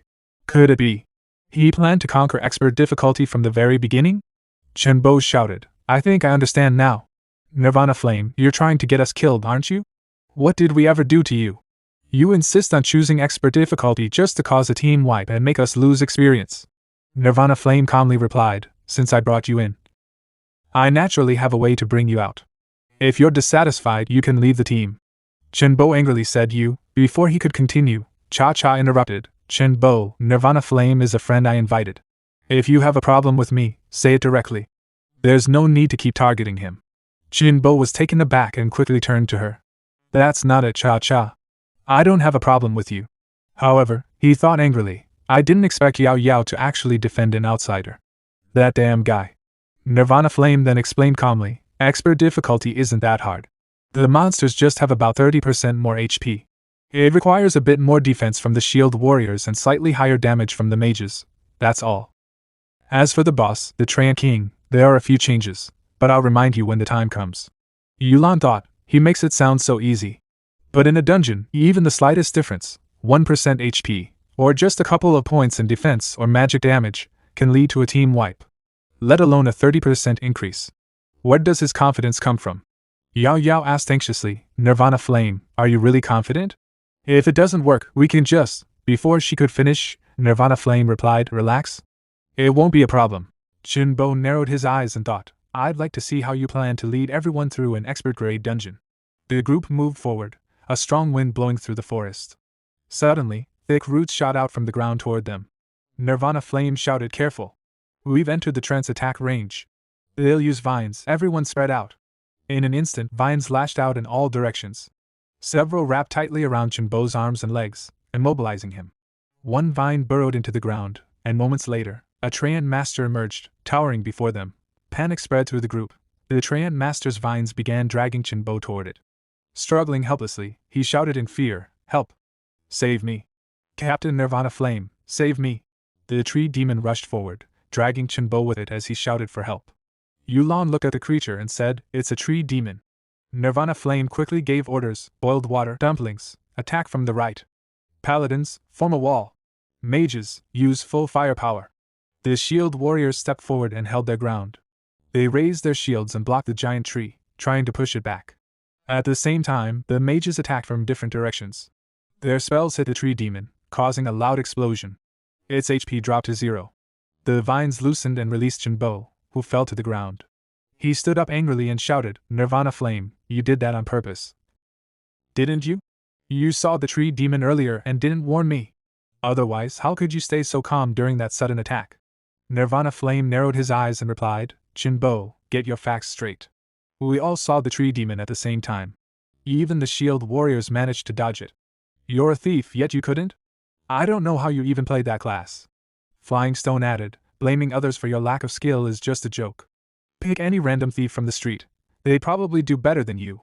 Chenbo, barely standing, said angrily, you… Before he could continue, Yulan calmly said, enough, Chenbo, haven't you embarrassed yourself enough? Chenbo was stunned. Yulan, are you taking their side too? Nirvana Flame then said calmly, alright, let's keep moving. There are many traps set by dark elves in the tree demon forest. I'll clear the path ahead. Since you don't know how to play a thief, I'll teach you. Sounds echoed through the forest as Nirvana Flame led the team forward at a fast pace. Suddenly, a trap appeared ahead. A thick tree branch came crashing down. Nirvana Flame noticed it instantly and warned, watch out.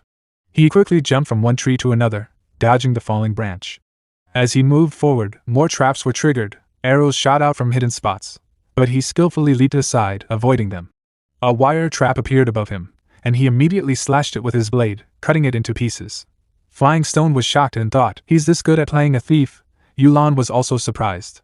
Such agility. His efficiency in disabling traps is incredible. Behind them, Junbo felt jealous. He rushed forward and shouted, "What's so great about that? I can disable traps too." The moment his foot touched the ground, it collapsed beneath him. It was a trap. A large hole opened up, and Junbo fell in, screaming, "I'm done for." Just as he was about to fall deeper, someone grabbed his leg. It was Nirvana Flame. He pulled Junbo out of the trap and threw him safely onto the ground. Nirvana Flame said calmly, "Junbo, this is the first time I've seen a thief as terrible as you." Junbo gritted his teeth in anger. "Nirvana Flame, you set me up. I saw you walk through here. Why are you fine?" Flying Stone quickly said, "You bastard. If Nirvana Flame hadn't saved you, you'd be dead by now." Nirvana Flame replied calmly, "You stepped on the trap yourself. It's not like I pushed you. Did you think every place I walk is safe? In the end, you're just not fit to play a Gale Thief." Junbo angrily pointed his sword at him. "You bastard. I won't forget this. If you've got the guts, let's duel. I'll kill you." Nirvana Flame calmly held Junbo's blade between two fingers and said, "A duel? You'd better bring a few more people. Otherwise, it'll be too boring." Junbo was shocked and clenched his teeth nervously. Yulan stepped in. "Enough, Junbo. You're the one who stepped on the trap carelessly. Why are you taking your anger out on Nirvana Flame?" Yao Yao added, "Nirvana Flame saved your life, and you're still blaming him? I never thought you'd be like this." Junbo said angrily, "This is all Nirvana Flame's fault.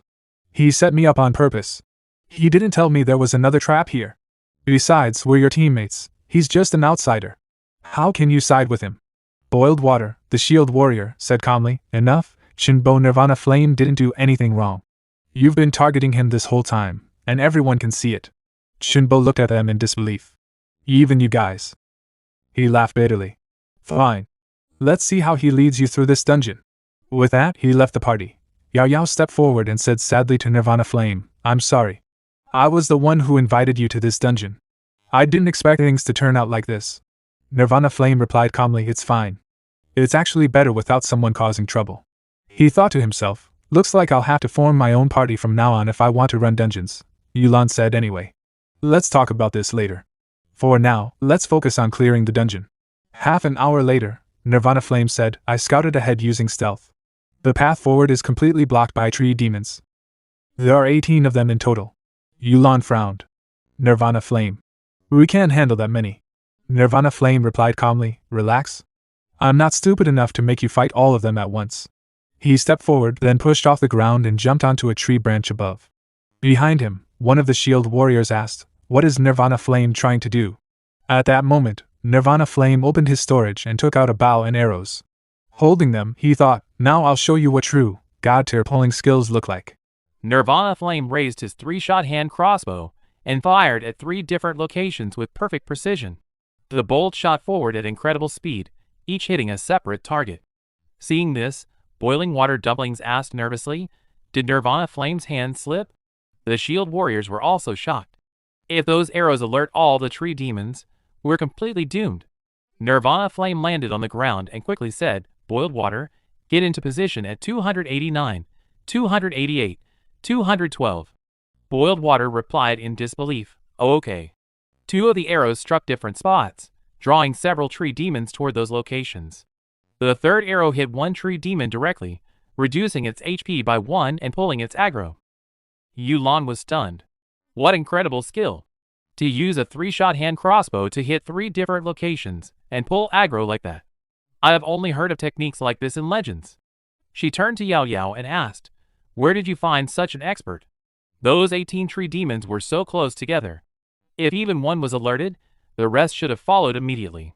But Nirvana Flame not only found the perfect position, he also successfully lured most of them away.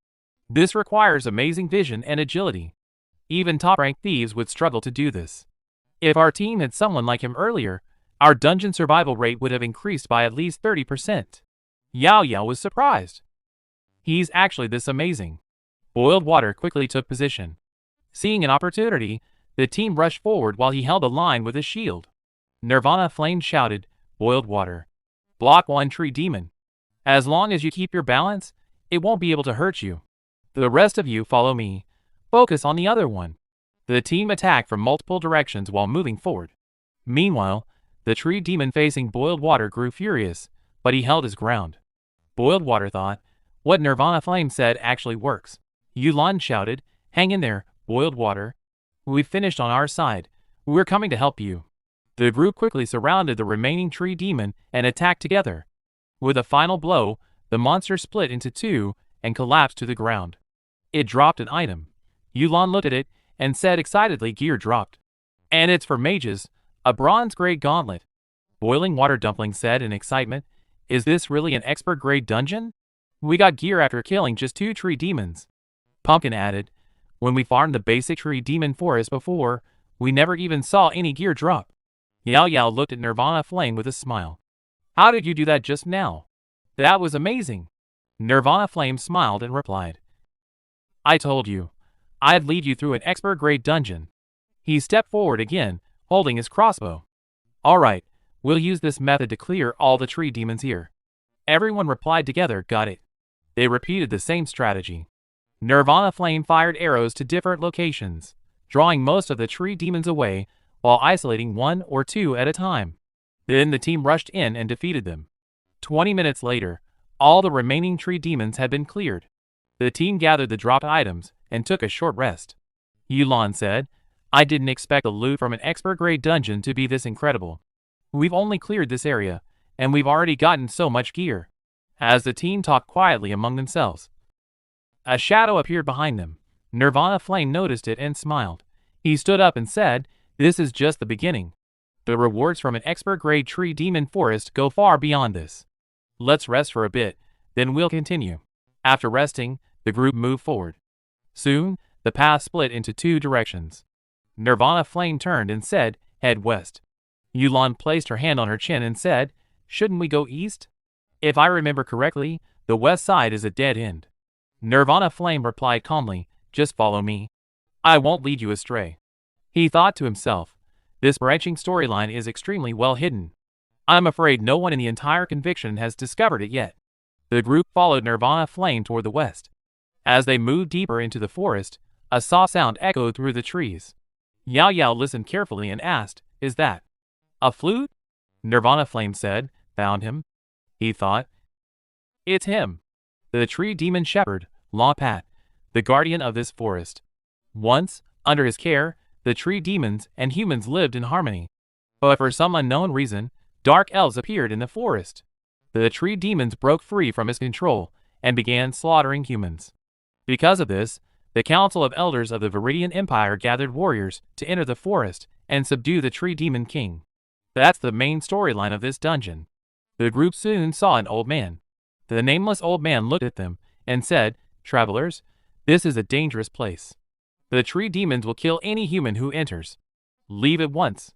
Once night falls, they will gain immense power under the moonlight. Nirvana Flame placed his hand on his chest and said respectfully, Honorable Tree Demon Shepherd Lompat, we came here for that very reason, to eradicate the tree demons and bring them to justice. The shepherd clenched his teeth angrily. No! The ones who deserve death are those vile creatures from the underground.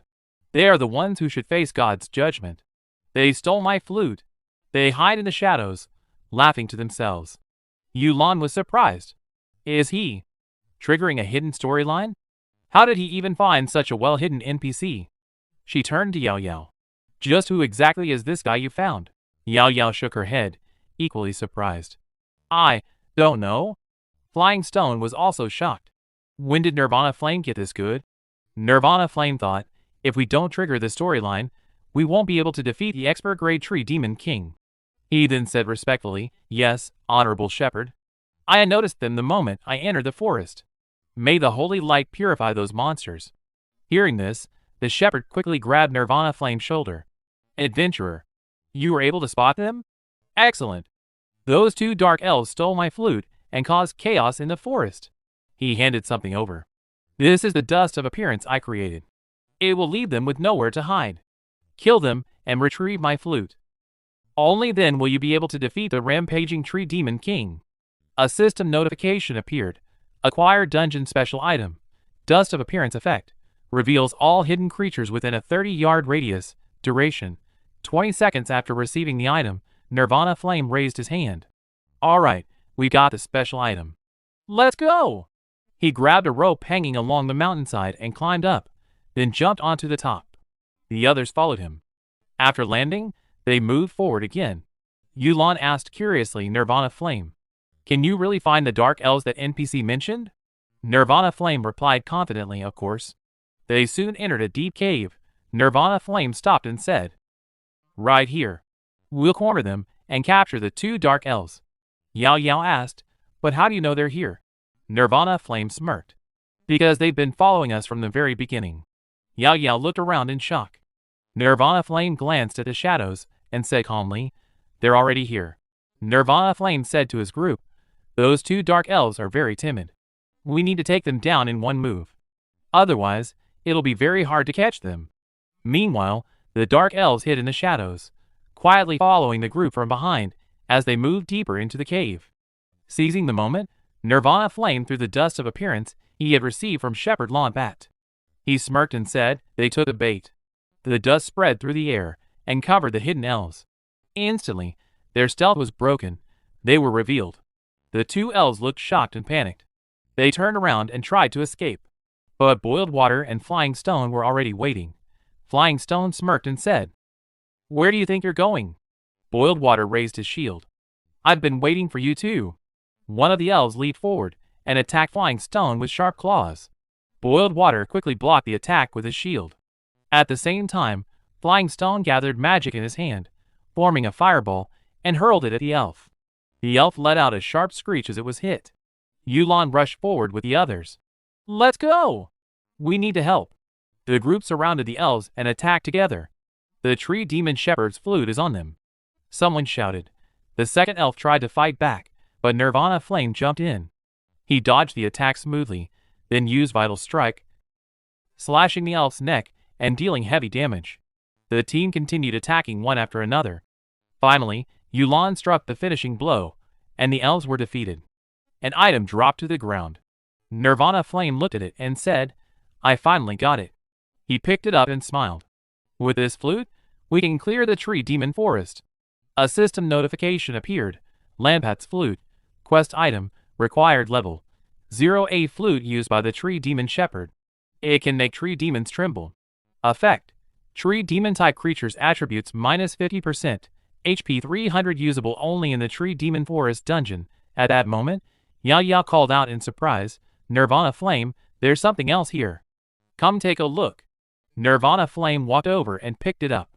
"Is this a letter?" The letter read, "I am the Dark Elf Azarheen, a brave warrior. We are gathering intelligence for the tribe. The Drow tribe will launch a counterattack on Hilton Fortress. When that time comes, I will return to the battlefield." Another system notification appeared. Branching storyline triggered. Deliver the secret letter to Warlord Kavarot to warn him of the Drow tribe's counterattack. Yao Yao looked confused. "Nirvana Flame, what does it say? I can't read it at all. Is it in Elvish?" Nirvana Flame replied, "It's part of a branching storyline. We can turn it in after we clear the tree demon forest and return to the city." Boiled Water smiled and said, "What an unexpected surprise."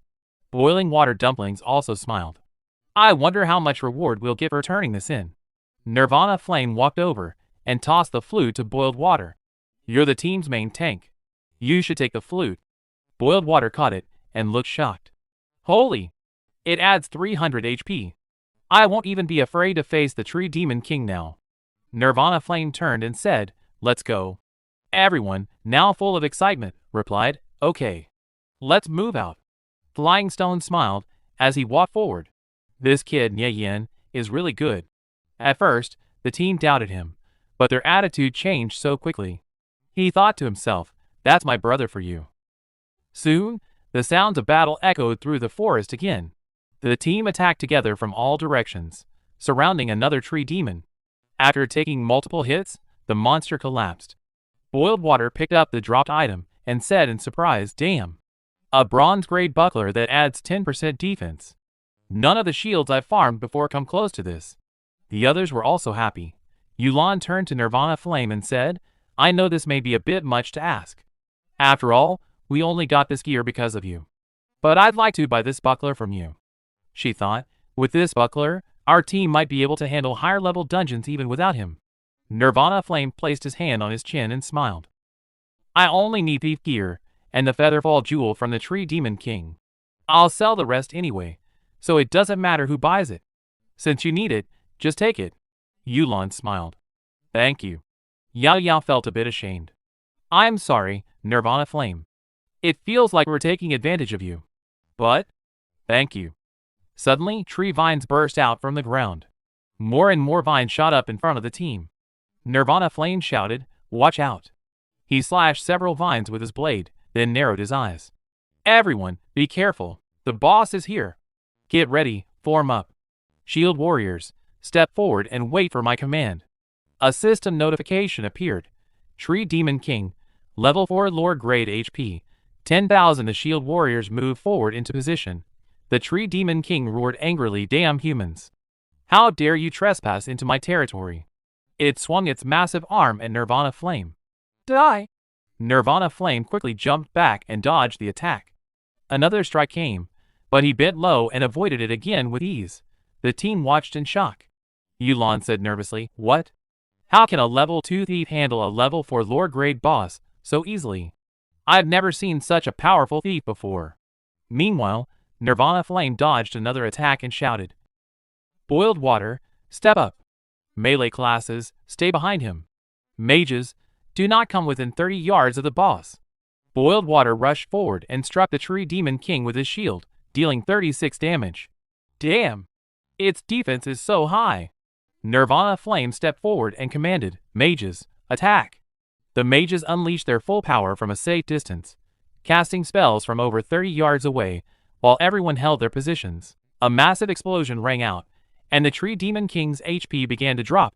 15. 36. 50. Smoke filled the entire area. Enraged, the Tree Demon King swung its massive arm at Boiled Water. He raised his shield and blocked the attack, but the force was overwhelming. His HP dropped by 78. Nirvana Flame shouted, "Boiled Water, use the flute." While holding his shield, Boiled Water activated Lampat's flute. System notification. Lampat's flute activated. Trend-type enemy stats reduced by 50%.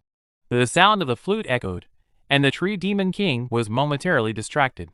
Nirvana Flame seized the chance and shouted, "Mages, prioritize fire element spells.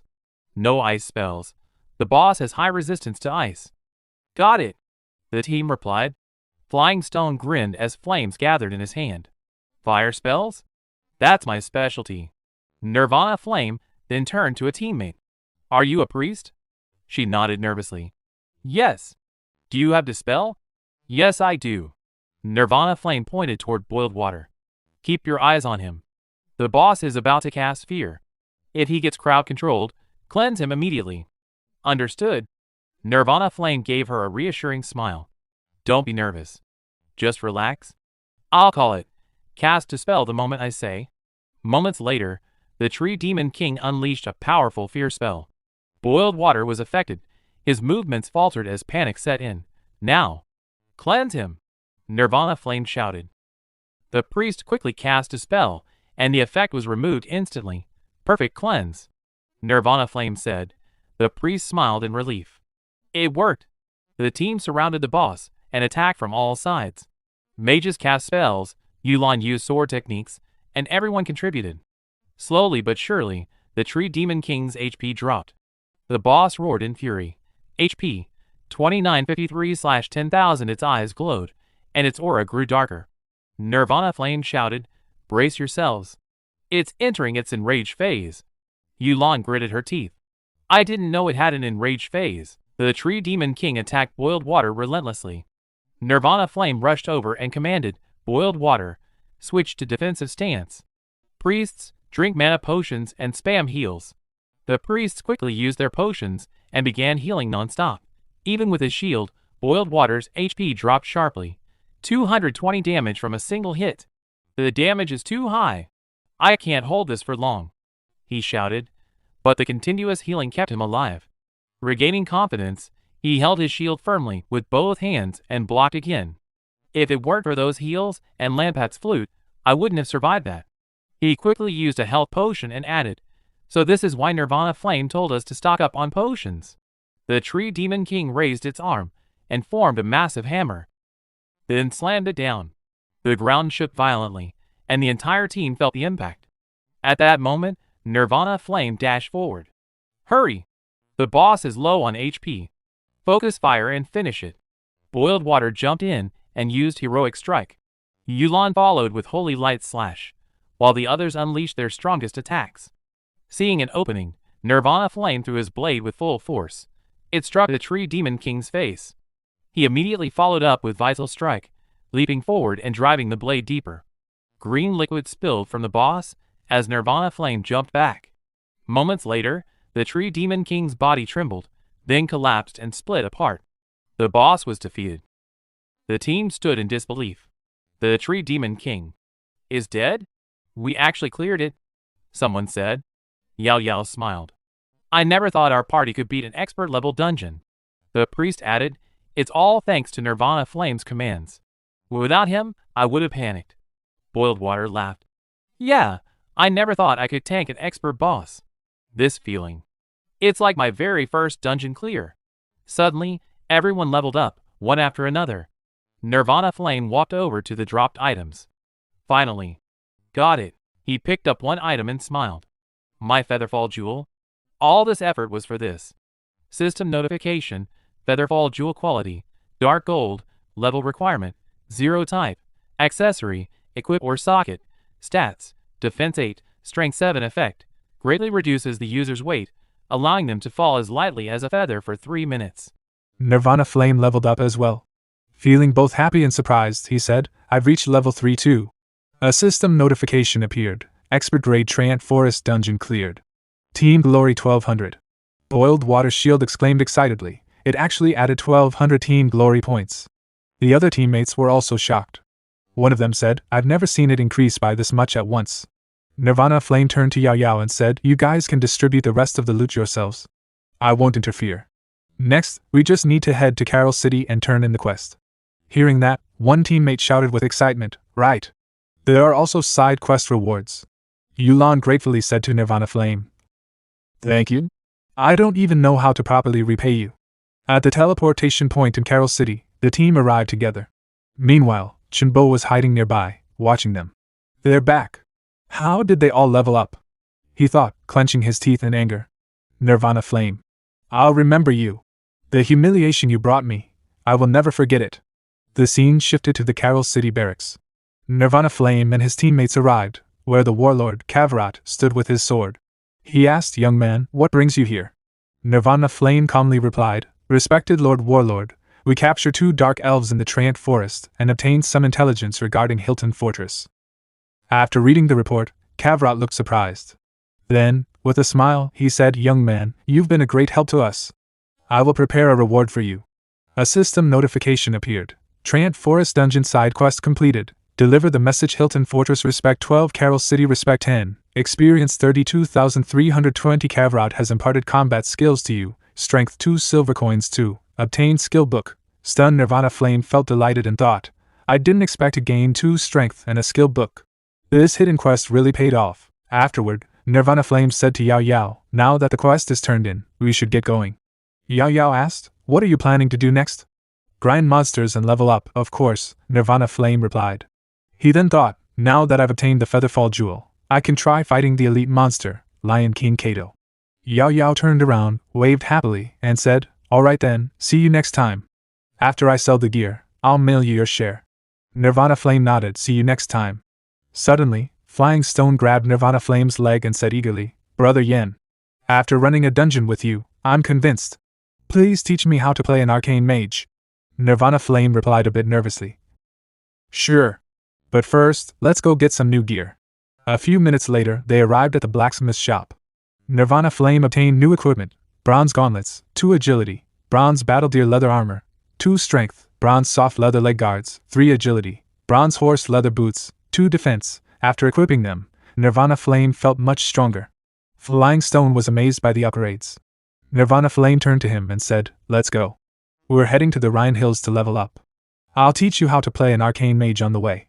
Flying Stone felt thrilled hearing that. At the Rhine Hills, lightning flashed across the sky. Nirvana Flame said, the caves here are full of bat monsters. They drop bat teeth. I'll give you 1 hour. Let's see how many you can collect. Flying Stone confidently waved his hand. Watch me. He rushed into the cave. As a bat monster flew toward him, he cast fire magic and burned it down. With a smirk, he said, "Got one already." Outside the cave, Nirvana Flame watched and said, "In that case, I can't stay idle either." He rushed in as well, cutting down bat monsters one by one, collecting bat teeth. After a while, he thought, half an hour has passed. I wonder how Tang Yao is doing. Suddenly, Flying Stone's voice rang out in panic. "Nie Yan! Save me! I'm being blocked by a red name player." When Nirvana Flame heard this, he frowned. A red name player? He thought. If I'm not mistaken, they should be from the Radiant Sacred Flame Guild. He immediately rushed toward Flying Stone and said through the communicator, "Hide well. I'll be there right away." Flying Stone replied while running, "It's fine. Luckily the terrain in the Rhine Hills is complicated. I'm taking detours to keep them busy, so they won't catch me anytime soon." Nirvana Flame sped up and asked, "How did you run into them?" Flying Stone replied breathlessly, "I don't know either. I was just killing bat monsters when I stumbled upon a level 3 leader monster. I wanted to call you over so we could fight it together, but I didn't expect to get ambushed. They look like the type of red name players who specialize in killing people and stealing equipment." "I understand," Nirvana Flame replied calmly. "Keep leading them in circles. I'll go have some fun with them." Soon, Nirvana Flame reached the top of a cliff and looked down from above. As expected. "Someone is guarding the entrance," he muttered. On the other side, a level 3 elemental mage named Dian Sung spoke to his teammates. "You still haven't caught that kid yet?" One of his teammates, holding a sword, replied nervously, "Don't worry, Boss Dian Sung. He won't escape." Then he sneered. "Besides, that kid doesn't look like he has any good equipment on him. Just a poor loser." From above the cliff, Nirvana Flame smirked. "If a red name player is killed, all of their equipment will drop," he thought. "If I'm not mistaken, that red name elemental mage is wearing the Fire Chaser set." He activated his stealth skill and quietly jumped down from the cliff. However, he thought cautiously, since they dare to block people while already being red name players, they must be confident in their strength. I can't underestimate them. Using stealth, Nirvana Flame silently approached them from behind. Suddenly, Dian Sung turned around as if sensing something. One of his teammates asked, "Boss Dian Sung, what's wrong?" Dian Sung's eyes narrowed as he noticed Nirvana Flame rushing toward them with a blade in hand. Dian Sung quickly jumped backward and said coldly, "Kid, I've been waiting for you for a long time." With a smirk, he cast Violent Fire Ring and sneered, "Got your eyes on my equipment? But do you have the life to take it?" Watching the scene, one of Dian Sung's teammates shouted, "It's a thief! Kill him!" Nirvana Flame immediately used a speed scroll, speed 20% for 30 seconds. This elemental mage knows how to play, Nirvana Flame thought seriously. I can't let him create distance. Nirvana Flame was struck by a fire spell, and his HP dropped by 35. Instantly, he activated self-defense mode. A system notification appeared, self-defense mode activated. You are under attack by another player. You may retaliate without penalty. Duration, 30 minutes. As the flames faded, Nirvana Flame gripped his dagger and dashed forward. Dian Sung was shocked to see him suddenly appear right in front of him. Damn it! This lunatic is tanking my ring of fire just to close the gap. How is he so fast? He thought in panic. Without hesitation, Nirvana Flame used Assassinate, driving his dagger into Dian Sung's stomach. Dian Sung's HP dropped by 40. Dian Sung quickly stepped back, raised his staff, and began casting Scorching Pyroblast to push Nirvana Flame away. At the same time, one of Dian Sung's subordinates leapt high into the air, his sword engulfed in flames. "Watch out!" He used a scroll of swiftness. He shouted as he came down from behind. Nirvana Flame didn't move from his spot. He simply turned and blocked the burning blade with his dagger. However, another subordinate landed a hit on him from the side, reducing his HP by 13. From a distance, another subordinate smirked and cast a holy attack. "Eat this, holy light, you damn rat!" But Nirvana Flame didn't hesitate. He deflected the burning blade and immediately dashed toward Dian Sung again. The attacker's strike hit only the ground. While rushing forward, Nirvana Flame calculated quickly, Scorching Pyroblast has a cast time of 5 seconds. I can reach him before he finishes. Dian Sung was still channeling his spell, but before he could complete it, Nirvana Flame struck again, his dagger piercing Dian Sung's stomach once more. His HP dropped by another 30, and he staggered, nearly losing consciousness. Nirvana Flame didn't stop. He continued his relentless assault. Another strike dropped Dian Sung's HP by 20, then another by 18. The next attack was aimed straight for his neck. Dian Sung barely managed to jump back and dodge it. "Shit! Are you guys deaf? What the hell are you doing?" Get him off me, now! He shouted in panic. Nirvana Flame kept pressing forward. Meanwhile, Dian-Seng's subordinates rushed in to assist. Boss, this thief is way too fast. I've never seen movement speed like this. We can't catch him. One of them shouted. Another subordinate, wielding a massive sword, activated charge and lunged at Nirvana Flame. But Nirvana Flame swiftly dodged, repositioned, and leapt into the air. From above, he brought his dagger down in a deadly arc toward Dian-Seng. Dian-Seng's eyes widened in fear. Nirvana Flame used Vital Strike. His blade sliced clean across Dian-Seng's neck. His HP dropped by 60. Dian-Seng collapsed. Nirvana Flame landed lightly on the ground. A system notification appeared. You have killed a red name player. Reputation 1. Higher reputation grants easier access to quests and unlocks vendor discounts in cities. One of Dian-Seng's subordinates immediately rushed forward, his blade blazing with fire. Seeing his boss fall, he shouted. Boss Dian-Seng dropped his entire inventory. Get it back, quick! But Nirvana Flame was faster. He had already looted everything. Smirking, he said, got it? The fire chaser said his mine. Enraged, the subordinate swung his flaming sword and used linear strike. Nirvana Flame dodged, but the edge of the attack still clipped him, reducing his HP by 17. Without wasting time, Nirvana Flame activated his movement skill and began to retreat at high speed. The remaining two subordinates chased after him. Don't let him get away! The one with the huge blade shouted angrily. We're dead if Boss Dian-Seng asks what happened. An attack struck Nirvana Flame from behind, dropping his HP by another 16. He glanced back briefly but kept running. While moving, he used Combat Bandage. My movement speed is too high. They can't catch me, he thought confidently. The mage who had been attacking from a distance noticed what was happening and exclaimed in shock, crap. He's using a bandage skill. He's healing. Nirvana Flame smirked. My HP is fully restored, and my cooldowns are reset. He tightened his grip on his dagger, twisted on his heel, and suddenly turned back. With a burst of speed, he leapt toward the warrior with the large blade. You're next. The man froze for a split second, then roared in anger and charged forward, swinging his massive sword with full force. But Nirvana Flame jumped, landing briefly on the flat of the blade itself. In the same motion, he activated Vital Strike, slashing across the man's neck. His HP dropped by 55. Before the man could react, Nirvana Flame shifted his stance, stepped onto his back, and drove his dagger into him with Assassinate. His HP dropped by another 38. Gritting his teeth, the warrior swung his sword wildly, flames erupting from it as he forced Nirvana Flame back. Get off me! Nirvana Flame flipped backward, landing lightly on his feet.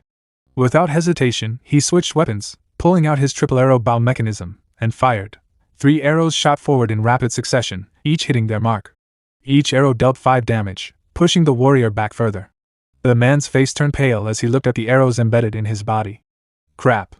I'm almost dead. Panicking, he yanked the arrows out and turned to flee. I'm literally 1 hit away. If I keep chasing this thief, I'll lose all my gear too. Nirvana Flame watched him calmly for a moment, then dashed forward. In an instant, he caught up from behind. Think you can run? The man's eyes widened in terror, sweat pouring down his face. Damn it! Before he could escape, Nirvana Flame slashed his neck. The man let out a scream as blood sprayed, and he collapsed to the ground. All his gear dropped instantly. Nirvana Flame calmly collected the loot. Then, holding his dagger, he turned toward the last remaining subordinate, the mage. You're next. The mage trembled, fear written all over his face. How am I the only one left? He stammered. How is a squishy priest supposed to fight a thief one-on-one? Nirvana Flame stepped forward slowly. A dark, oppressive aura seemed to rise behind him, like a monster approaching its prey. The mage panicked, completely unsure of what to do. With a faint blue glow flickering in his eyes, Nirvana Flame smirked and said, You looked pretty happy earlier. When you were spamming holy light on me, didn't you? A loud sound echoed through the air. Dian-Seng's subordinate had been defeated, dropping all of his items. Nirvana Flame quickly checked the loot he had collected: a Fire Chaser headdress with 5 fire damage, Fire Chaser gauntlets with 5 accuracy, a Fire Chaser robe with 10 fire damage, Fire Chaser leg guards with 5 defense, and Fire Chaser boots with 2 speed. He muttered to himself, it really is the Fire Chaser set. A smile spread across his face as he continued, the Fire Chaser is a bronze grade set, perfect for Tang Yao since he uses fire magic. As for the other gear, I can just sell it. Nirvana Flame then contacted Tang Yao and asked, Where are you right now? Send me your coordinates. Tang Yao replied. I'm at 231.395.285. There's a cave here spawning level 5 monsters. I'm hiding in a corner and haven't dared to come out. I'll head over right now, Nirvana Flame responded. He then sent Tang Yao images of the Fire Chaser set. Seeing the images, Tang Yao was shocked. This is the Fire Chaser set? Nie Yan, where did you get this? Nirvana Flame laughed. I killed one of their red name players. This is his gear, perfect for you. Hearing this, Tang Yao felt overjoyed. My god. I'm not dreaming, am I? You killed a red named player from Radiant Sacred Flame, and even got them to drop the entire Fire Chaser set? Nirvana Flame replied calmly. When have I ever lied to you? Tang Yao laughed excitedly. This is amazing. Brother, this feels so incredibly satisfying. Even if I die here today, it'll be worth it. Standing at a higher point on the mountain, he looked down below. Noticing movement in the distance, he muttered, wait for it.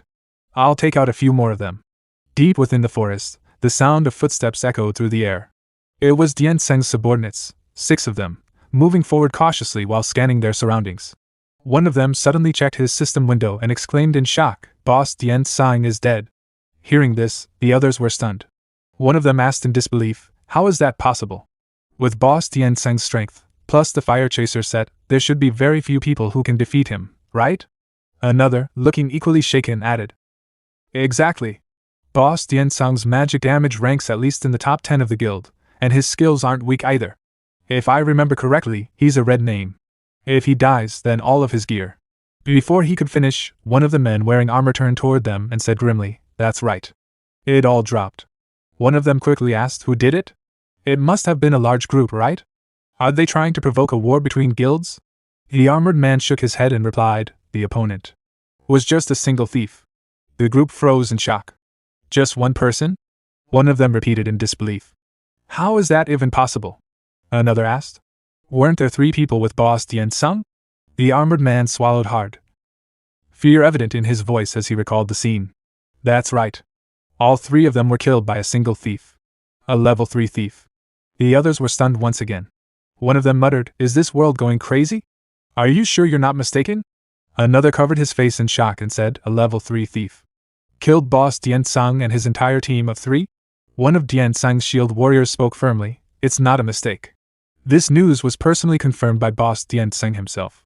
The mustache man, still in shock, asked, what's the name of that thief? The shield warrior replied, it's Nirvana Flame. He's most likely the teammate of that arcane mage. As they continued moving forward, the shield warrior added, Radiant Sacred Flame has issued an internal kill order. Anyone who kills him even once will be rewarded with 5 silver coins. However, Boss Dian Sang warned us to be extra careful. If we encounter him, we need a party of at least 3 people before provoking him. Hidden far away in a tree, Nirvana Flame listened to their conversation. Watching them closely, he smirked and thought, 5 silver coins. I didn't expect to be worth that much. A kill order from Radiant Sacred Flame. Interesting. I'd like to see how you plan to hunt me down. Activating his stealth skill, he silently followed behind them. You idiots, relying on your guild's power to bully solo players, he thought coldly. I'll let you witness the fury of a solo player. Suddenly, a loud noise echoed from behind the trees. Dian Seng's subordinates immediately turned toward the sound. One of them asked nervously, what was that noise? Could it be that thief? At that moment, a monster emerged. Horned Deer Leader, leader grade monster level, 5, HP, 200/200, one of them exclaimed. It's the Horned Deer Leader. The shield warrior quickly raised his shield and said, it seems to be the only horned deer nearby. We won't be able to find that arcane mage or the thief anytime soon, so we might as well take this Horned Deer Leader down first. Watching the situation unfold, Nirvana Flame's eyes gleamed. Still concealed in stealth, he thought, my chance has come. The shield warrior charged forward with his shield raised, while the 2 swordsmen followed closely behind with their weapons ready. The 2 mages stayed at the back, preparing their spells. The Horned Deer Leader also rushed toward them. The shield warrior met it head-on, using his speed to intercept and raising his shield to block the incoming attack. From behind, the 2 swordsmen struck the beast repeatedly. Its HP dropped to 122, then quickly fell again to 18 after another hit. The mages launched their spells from a distance, their attacks hitting the target directly. The Horned Deer Leader's HP continued to fall, 15, then 16 more. Both mages smirked with confidence. Watch us, one of them said. In just half a minute, we'll finish off this Horned Deer Leader, the other added as they laughed. Completely focused on the monster, none of them noticed Nirvana Flame approaching from behind in stealth mode. Silently, he rushed forward, gripping his dagger tightly. In a swift motion, he raised it and plunged it into one of the mage's backs. The mage stumbled forward in shock, but before he could react, Nirvana Flame struck again, driving the dagger deeper. The mage screamed in pain as his HP dropped by 35. Nirvana Flame didn't stop. He continued his relentless attacks, causing the mage's HP to fall rapidly. Panicking, the mage tried to take out a healing potion, but Nirvana Flame slashed it apart before he could use it. In the next instant, Nirvana Flame drove his dagger straight into the mage's chest. The mage's HP dropped to 0. How is this possible? He gasped before collapsing. Nirvana Flame smirked, pulling back his dagger. That's one down. The other mage was still dazed, struggling to steady himself as he muttered, "What happened? Where are my teammates?" Suddenly, a dagger struck his back, causing his HP to drop. He gritted his teeth from the sudden pain and quickly turned around to see who had attacked him. Without hesitation, he cast Holy Light, and the spell struck Nirvana Flame directly, causing his HP to drop as well. Meanwhile, on the other side, the shield warrior continued to hold his ground against the horned deer leader, blocking its attacks with his shield. Frowning, he said, "This is strange. Where's our ranged DPS? Why is there no sound from them?" His gaze suddenly shifted, and he spotted a flash of holy light in the distance. His expression changed instantly. "Oh no! We're being ambushed. It's probably that damn thief." One of the swordsmen behind him asked nervously, "Then what should we do now?" The mustache man added anxiously, "We're being attacked from both sides. And the horned deer leader still has its aggro on us." The shield warrior shouted decisively, "Focus your attacks. Burst down the horned deer leader first, then turn around and kill that thief." The shield warrior from the Radiant Sacred Flame Guild held his ground, bracing his shield as he clashed with the horned deer leader. Both pushed against each other with full force, either willing to give way. Suddenly, one of the swordsmen rushed forward and swung his blade at the beast's neck. The strike landed cleanly, causing its HP to drop once more. The horned deer leader let out a pained cry as blood spilled from its mouth, and moments later, it collapsed to the ground, its HP reduced to 0. Meanwhile, on the other side, Nirvana Flame had just finished off the second mage. As he quickly collected the dropped loot, he looked up and saw the remaining 3 enemies. "I was a step too late," he muttered. The remaining members of the Radiant Sacred Flame Guild had lost a significant amount of HP. They turned to face Nirvana Flame as he stepped forward. Nirvana Flame narrowed his eyes. "They're all low on HP, but 3 melee classes grouped together aren't easy to deal with. I can't risk a reckless attack." On the other side, the shield warrior, visibly exhausted, said, "2 more down. Our Radiant Sacred Flame Guild has already lost 5 members to this thief. I've already called for backup. The guild's main force will be here any second." Hearing this, Nirvana Flame laughed. "Are you kidding me? It's a 3v1 and you're too scared to push? If you're just going to stand there, I'm leaving." The shield warrior replied, "I know what you're trying to do, bait us out and pick us off one by one. Do you think we're stupid? As long as we stick together, you can't touch us." Nirvana Flame smirked. "Backup is on the way. So they're just stalling for time." He turned around, waved his hand casually, and said, "See you. We'll play again some other time." Hearing this, the Radiant Sacred Flame members immediately rushed toward him as he began to retreat. "Damn it! He's running!" the shield warrior shouted. "Our backup is here, pin him down." At that moment, reinforcements arrived, rushing into the area. But by the time they reached the scene, Nirvana Flame had already vanished. "Where did he go?" one of them shouted. "We lost him," the shield warrior replied. "Spread out and search the area. Don't let that rat escape," another yelled. But Nirvana Flame had already activated his stealth skill, moving swiftly beyond their reach. Even as they searched frantically, they couldn't track him. He leapt onto a high cliff and, upon reaching the top, glanced back with a confident smile. "I know this map better than anyone," he muttered. "You'll never catch me. Let those Radiant Sacred Flame idiots run around in circles. Time to check on Tang Yao." Meanwhile, Tang Yao was hiding in a corner inside a cave, avoiding the monsters around him. "Nie Yan, I'm inside the rock spider cave, coordinates 352, 238, 235. It's swarming with level 5 rock spiders. Those radiant guys will never expect me to hide here," he said. As he spoke, Nirvana Flame suddenly appeared in front of him. Tang Yao jumped in shock. "Damn! How did you even get past them?" Nirvana Flame smirked. "Stealth, obviously." He then handed over the equipment. "All right, equip this set first." Tang Yao's eyes lit up as he looked at it. "The fire chaser set? For me?" Nirvana Flame nodded. I looted it off Tien Sung from Radiant Sacred Flame. It's a perfect build for you. Hurry up and equip it. Tang Yao quickly put on the set, excitement written all over his face. With the full Fire Chaser set, my magic damage just jumped to 50. Nirvana Flame nodded calmly. Not bad. With that kind of DPS, we can start taking on some high difficulty quests. As Nirvana Flame stepped forward, he said to Tang Yao, follow my lead. If I remember correctly, there's a silver chest in this cave, he thought. With Tang Yao wearing the Fire Chaser set, our DPS should be more than enough. Suddenly, Nirvana Flame dashed ahead at full speed. Tang Yao, surprised, called out, Nie Yan, what are you doing? There's a silver chest here, Nirvana Flame replied. Let's clear out the rock spiders at the choke point first. He pulled out his triple-shot crossbow and aimed at the approaching spiders, firing a volley of arrows. The shots struck the level 5 rock spiders, causing their HP to drop. At the same time, Tang Yao gathered arcane flames in his hands and launched them forward. The fire slammed into the spiders, dealing massive damage. The rock spiders became enraged. Tang Yao stared at his hands in disbelief. I'm hitting this hard against mobs 2 levels higher than me? Is this the power of the Fire Chaser set? Meanwhile, Nirvana Flame activated his Assassinate skill, leaping forward and driving his dagger straight into a rock spider's head. Its HP plummeted. Don't just stand there, back me up. Nirvana Flame called out. On it. Tang Yao replied, quickly gathering flames again and unleashing another attack. The rock spider's HP dropped to 0, and it collapsed. I can't believe we're actually farming mobs 2 levels above us, Tang Yao said excitedly. Keep up the pace, Nirvana Flame replied. The two continued hunting the rock spiders efficiently. Nirvana Flame drew their attention with swift dagger strikes, while Tang Yao supported from a distance with powerful fire spells. One by one, the monsters fell. As they advanced deeper into the cave, Tang Yao suddenly spotted something ahead. It's really here?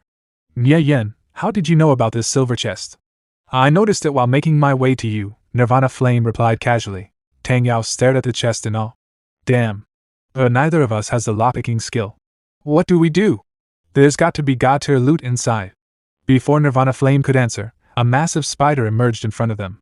Relax, Nirvana Flame said calmly. The developers of Conviction are pretty generous. Usually, the key is hidden somewhere near the chest. As he spoke, the giant spider charged toward them at full speed. Rock Spider Chieftain rank level, 5, HP, 180. The Rock Spider Chieftain let out a loud, terrifying screech as it revealed itself. Tang Yao panicked. Damn! A Rock Spider Chieftain. What's the plan? This is a level 5 Chieftain boss. Nirvana Flame smirked. We nuke it. Activating his stealth skill, he rushed forward and shouted, keep your distance, at least 20 yards. Stay within the choke point, and don't kite it too far, or you'll aggro the other spiders. Got it. Tang Yao replied as he ran, the chieftain chasing after him. He quickly turned, waved his hand, and cast an arcane fireball. Get off me! The massive fireball struck the rock spider chieftain directly, causing its HP to drop. Nirvana Flame grinned. Fire spells have a huge damage multiplier against it. We can actually pull this off. Nirvana Flame gripped his dagger and rushed toward the giant spider. I'll control the field, leave the DPS to you, he called out to Tang Yao. No problem, Tang Yao replied, gathering flames in his hand. Nirvana Flame leapt forward, activating a stun skill as he struck the spider's head. Its HP dropped by 10. Now's the time, he shouted, quickly jumping back as the giant spider let out a furious roar. From a distance, Tang Yao unleashed an arcane fireball. It hit the spider directly, dealing another 20 damage. However, as the flames faded, the spider roared again, shrugging off the burning effect. Clinging to a wall above, Nirvana Flame felt the tremor of the creature's rage. Careful, it's awake, he warned. He dropped to the ground, but the giant spider immediately lunged at him, striking with its legs. The hit landed critically, knocking Nirvana Flame to the ground as his HP dropped sharply to 78. Quickly, he used a combat bandage to recover. It's using a reckless, mutually destructive attack. It's enraged. Stay back. Keep moving, and watch out for its earth spikes. Tang Yao's eyes widened in shock as spikes suddenly erupted beneath him. He barely managed to dodge by jumping back. Damn. If we hadn't killed that rock spider earlier, this one being 3 levels above us would have skewered us by now. After recovering, Nirvana Flame rushed back into battle. We're relying on your DPS. I'll hold it off. Wait. Let me recover my mana first, Tang Yao said. Quickly drinking a low-level instant mana recovery potion, Moments later, he raised his staff again, gathering fire mana. My mana's full, go to hell! He shouted, launching another arcane fireball. The attack struck the rock spider chieftain directly, erupting into a massive explosion that set it ablaze. As the creature writhed in pain, Nirvana Flame seized the opportunity. He leapt high into the air and drove his dagger into its head with a vital strike, dealing another 30 damage. The spider screamed one last time before collapsing. Tang Yao, exhausted, stared at it in disbelief. Is it over? He fell back onto the ground, breathing heavily. Oh my god! I'm exhausted. I didn't expect us to actually kill a rock spider leader that's 2 levels above us. Nie Yan. I just realized, I'm actually this awesome.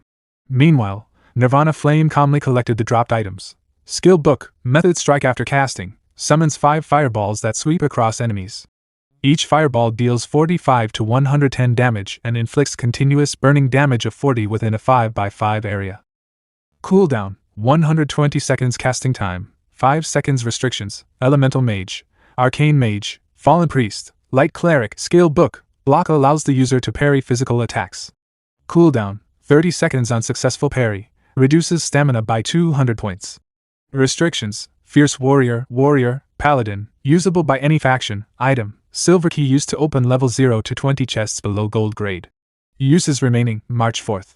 Nirvana Flame tossed the dropped skill book to Tang Yao and said with a smile, Tang Yao, good luck, this is Meteor Strike. It's an incredibly powerful AoE damage skill in the early game, and even in the mid to late game, it remains excellent for grinding monsters. Tang Yao was surprised to hear that. He smiled and asked, really? Nirvana Flame replied calmly, it's not bad. Although, compared to Sanctuary Magic, Giant Magic, and Dragon Magic, it's still a bit lacking. Holding the Meteor Strike book, Tang Yao frowned slightly in confusion. Sanctuary Magic? Dragon Magic? Nie Yan, what are you talking about? Nirvana Flame simply smiled. It's nothing, you'll see them in the future. Suddenly, he turned and ran back toward the silver chest. Let's open the treasure chest first. After arriving, Nirvana Flame used the silver key to unlock it. As the chest opened, a system notification appeared. System notification, silver key uses remaining. 2. Looking inside the chest, Nirvana Flame's eyes lit up.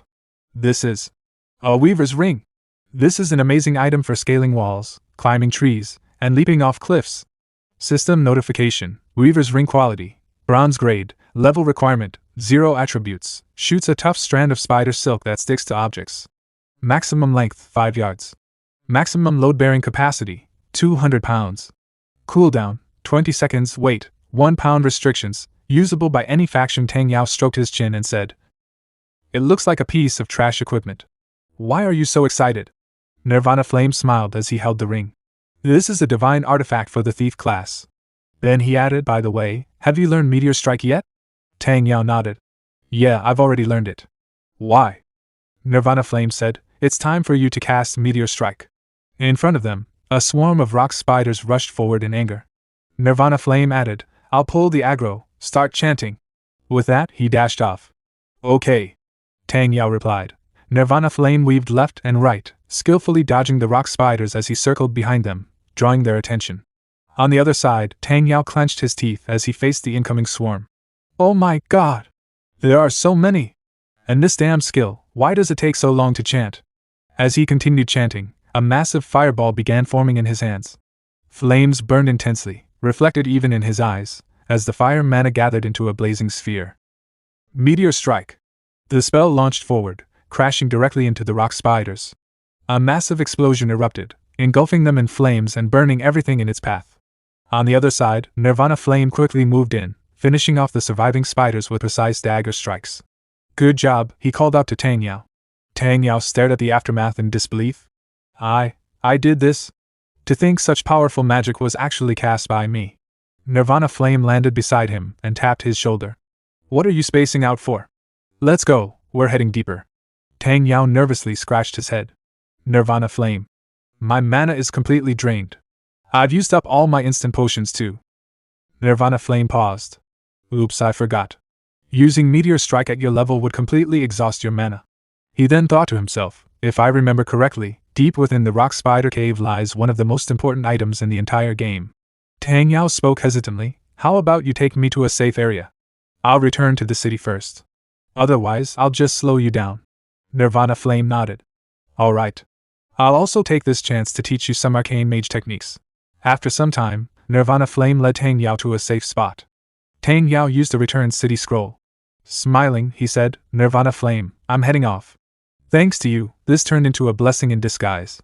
Not only did those guys not find me, but I also learned Meteor Strike. Nirvana Flame smiled calmly. We're brothers, after all. Rain began to fall heavily around them. With a flash of light, Tang Yao teleported back to the city, leaving Nirvana Flame alone. Nirvana Flame then turned and stepped deeper into the cave, rain dripping from his body. As he walked, he thought, I remember. Deep within this rock spider cave lies one of the volumes of the Chapter of Order. Legend says that the Chapter of Order and the Chapter of Chaos are lost holy relics of the God of Order. Odsinek. They have circulated throughout the world of conviction for 500 to 600 years. Their origins are mysterious, and even their author is unknown. Each contains 6 volumes and 36 chapters, representing 2 opposing forces, scattered across the world. It is said that whoever gathers all the chapters of order can reconstruct divine order and obtain immense divine power. At that point, they would become the supreme leader of all temples of light, the Great Pope. On the other hand, anyone who collects all the chapters of chaos can wield the power of chaos and bloodlust, harvesting holy blood to become a terrifying dark god king. Both are legendary items. Conviction has only recently entered open beta. And the Greenland Empire and Saturn Empire have only unlocked the first expansion pack, Dusty History. The first volume of the Chapter of Order includes the chapters of justice, kindness, courage, wisdom, fairness, and freedom. Each chapter holds tremendous power. Almost every player who obtains one rises to the top ranks of the leaderboard. In my past life, 3 guild masters built their super guilds using the Chapter of Order. Each of them had legendary feats, fighting 100 enemies alone and becoming living myths among players. Nirvana Flame's eyes sharpened. But right now, I'm probably the only one in the entire game who knows their exact locations. Perhaps in this life, I can create a myth too. In his past life, the holder of the Chapter of Justice was the guild leader of Angel Hegemony, an elf demon hunter known as Soaring Angel. When faced with an attack from hundreds of enemies, he summoned 16 Arwen Knights and single-handedly defeated the enemy's elite team. The holder of the Chapter of Wisdom was the guild leader of the Holy Adjudicator Guild, the holy mage known as the First Emperor Killer. While resisting an undead invasion, he unleashed Holy Radiance Judgment, purifying over 300 necromancers at once. He became an immortal legend within the Chapter Order. The holder of the Chapter of Courage was the guild leader of the Holy Roman Empire, the berserker known as Half-Awake Fox. During the Great Guild War, he charged alone into the enemy ranks, killing one person every 10 steps, striking down foes with twin swords and clearing out the entire enemy swarm. And here lies the buried Chapter of Courage. Just thinking about it makes my blood boil with excitement. As Nirvana Flame rushed forward, he suddenly stopped in front of several rock spiders. Then he heard something. Was that the sound of water? Looking ahead, he saw 3 rock spider leaders completely blocking the path. Without hesitation, Nirvana Flame activated his stealth skill. Slipping past them, he leapt into the water with a repelling pearl. As he swam deeper, he muttered to himself, I remember there being a hidden treasure chest here. In my past life, it wasn't discovered until the mid-game, causing huge discussions among players on the forums. As he ventured deeper, he finally spotted it, a chest covered in mud. Stopping before it, he thought, this looks like a gold treasure chest. His eyes sharpened. This emblem. It belongs to the pirates who operated in the Shinza Sea during the era of co-governance. I didn't expect to find a gold treasure chest from that time. It's even rarer than a normal gold chest. I've struck it rich. He opened the chest. Inside lay an item, Assassin's Precept dagger, unappraised. Assassin's Precept. Nirvana Flame murmured, picking it up. There's actually a dagger I've never seen before. Judging by its shape and the aura it emitted, it was at least a gold-grade item. Even if I don't find the Chapter of Courage, this trip wasn't a loss. Just then, he noticed a faint light ahead. Narrowing his eyes, he began swimming toward the glowing opening. As the water tunnel led Nirvana Flame deeper, it opened into a hidden chamber. He stepped onto solid ground, water cascading off his body as he moved forward. Standing beneath a shaft of sunlight, he looked around in awe. I never imagined such a wondrous place could exist deep within the rock spider's cave. As he walked further, something caught his eye, a silver book resting quietly ahead. Drawn to it, he approached slowly. The moment he saw it clearly, his heart raced. Finally, amidst the ruins lay a thick silver tome. The instant he picked it up, a surge of holy power flooded into his body. What is this? Curiosity overtook him as he opened the book. Its pages were filled with mysterious text, etched in shimmering tin and silver. It was a record, The Dusty History of the Pre-Heroic Era. Written jointly in Coast Hat Giant, Ancient Common, and Draconic, the knowledge flowed directly into his mind. System notifications rang out one after another. You have learned the Coast Hat Giant language. You have learned the Draconic language. You have learned the Ancient Common language. You have obtained the Co-Governance Chronology Index. Chapter of Courage, Book of Order, Volume 1, Chapter 3, Legendary Item Fragment. A powerful aura surrounded him. The holder of the Chapter of Courage is granted the inheritance of a divine soul, aided by the radiance of the gods. Level increased by 5. 2 stat points. 1 skill point. Skills acquired, Super Insight, allows the user to obtain information about a target and appraise equipment. Divine Arbitration, upon activation, grants complete magic immunity, 500 HP, and an advanced life shield that absorbs 60% of damage for 5 minutes. Cooldown, 10 natural days. Current status, January 10th. This skill can be used within dungeons.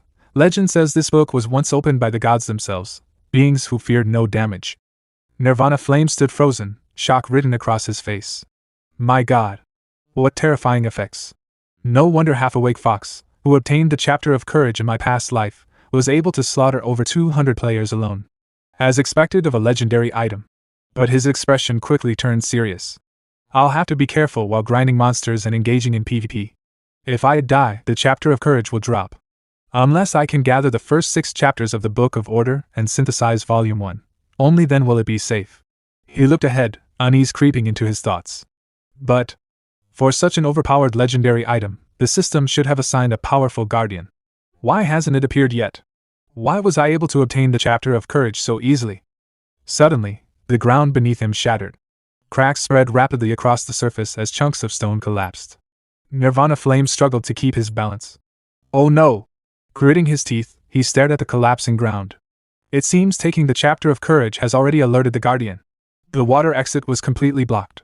Without hesitation, he leapt toward a higher cliff. No good. I have to escape immediately. Raising his hand, he activated the Weaver's Ring. With swift precision, he fired a spider thread toward the top of the cliff. The thread latched on, and he pulled himself upward with all his strength. Just as he reached the top, a massive explosion erupted behind him. Nirvana Flame looked up at the Guardian of Order. It stood tall, its entire body engulfed in raging flames. In its hands, blazing spears of fire flickered with destructive power. That is, the Guardian of the Chapter of Order? Nirvana Flame thought. The Guardian suddenly rose into the air. A system scan triggered, Guardian of Order, low intelligence, level, 100, HP, 200,000. Without hesitation, it launched multiple fire spears toward him. Nirvana Flame reacted instantly, dodging to the side. With my current level, I'd die from a single hit. He thought. I have to get back to town. At the same time, the Guardian's presence was felt in Link Town. Players froze as a wave of pressure spread through the area. What's happening? Has something been resolved? Suddenly, a system announcement echoed across the region. System announcement. A draconic creature has appeared in the southern part of the town. Unrelated players, please evacuate immediately. Panic spread among the players. What's going on? Why would a draconic creature suddenly appear here? Heavy footsteps echoed as a group of armored figures marched forward. The Holy Crusaders had arrived. The NPCs. They've all assembled. Someone exclaimed. A draconic creature has appeared. What exactly is happening? Another player said, fear evident in his voice. Meanwhile, Nirvana Flame sprinted toward the town at full speed. He glanced back, and his heart sank. Oh no, it's locked onto me. The draconic creature fixed its gaze on him. Without hesitation, Nirvana Flame activated a haste scroll. Speed 20%. He pushed his body to its limit, running as fast as he could. A massive burst of flame shot toward him. He dodged at the last second, but the edge of the attack still grazed him. His HP dropped sharply. Gritting his teeth, he muttered, I'm almost there. Just a little longer. He raised his hand and activated the Weaver's Ring again. A spider thread shot forward, latching onto a nearby tree. Using the momentum, he swung himself ahead, instantly gaining distance before continuing his sprint. Above him, the draconic creature opened its mouth once more, gathering flames into a blazing sphere, preparing another devastating attack. Suddenly, an arrow pierced through the air and struck the creature. The draconic beast roared in fury, its attention shifting. Players in the distance erupted with relief. Great! The NPCs have made their move. On a nearby high ground stood a warlord, Nisad, his bow still raised after the shot. One of the soldiers beside him spoke urgently. Lord Warlord Nisad, the defensive line has been established. Please give the order. Nisad's gaze remained fixed on the draconic creature as he lowered his bow slightly. Let these evil and foolish dragons receive the judgment of the Crusades. The draconic creature flew through the sky at full speed, blazing like a living inferno as it descended upon the town. A player shouted in terror, "It's coming over here!" The draconic creature suddenly stopped in midair. Flames burned fiercely around its body while it held a blazing spear in its hand. Then, with a furious roar, it activated Blazing Meteor. Countless massive meteors appeared across the sky, each one engulfed in fire. The players stared upward in disbelief. Is this really a skill we can contend with? At that moment, the system alarm echoed throughout the town. Town Level 1 emergency alarm. Draconic creature invasion. Panic instantly spread everywhere. Hurry! Run away! We're going to die! Players fled in fear as chaos consumed the streets. Meanwhile, the warlord Nisad held his bow firmly and shouted an order to his soldiers. Activate the basic protective barrier. A massive barrier immediately formed around the tower. The blazing meteors crashed against it one after another. Explosions shook the earth violently, yet the shield endured the assault. Seeing this, the players cried out in relief. A protective shield. Great! Nisad quickly raised his hand again. All soldiers, attack! The soldiers drew their bows simultaneously and aimed at the draconic creature. Thousands of arrows shot through the air like a storm. Just as the arrows were about to strike, a huge wave of holy magic rose from below and slammed directly into the creature's chest. Someone shouted excitedly, "The Holy Crusaders are mighty!" The draconic creature roared in rage. Its furious scream shook the heavens as it dispersed the remaining magic spells instantly. Then it dove downward at full speed. Boom! The creature smashed directly into the barrier, shattering it completely before crashing into the ground below. Watching the scene unfold, Nirvana Flame thought calmly. Although the appearance of the Guardian of Order had thrown the vast majority of players into panic, there were still a few people watching like hungry tigers staring at their prey. They were simply waiting for the NPCs to weaken the monster before rushing in to snatch the equipment. Actually, those people look very familiar. They are members of the Resplendent Temple Guild. That man is Star of Splendor, the guild leader of Resplendent Temple, level 52, holder of the Stat of Splendor. He's quite loyal, and in my past life we had some connections. Nirvana Flame's gaze shifted toward another group. That is Li Maheng Dao, the guild leader of the Dark Massacre Guild, level 50. That guy is full of hooliganism and definitely not a good person. Then his eyes landed on another familiar figure. Half-awake Fox. The holder of courage from my past life? A pity. In this life, I obtained it before him. Star of Splendor turned his eyes toward Li Maheng Dao and spoke coldly. Li Maheng Dao, with our Resplendent Temple here, your Dark Massacre Guild should step aside. He smirked confidently before continuing, "Don't look so unconvinced. I leveled up 5 times before you did, and I already sent a team to clear the Treant Forest and the Black Flame Forest ahead of time. You can't surpass me." Li Maheng Dao merely sneered in response. So what if your Resplendent Temple cleared the Black Flame Forest? Your completion rating was only 68%. Your guild's glory points are barely 200 higher than ours. It won't take long for us to catch up.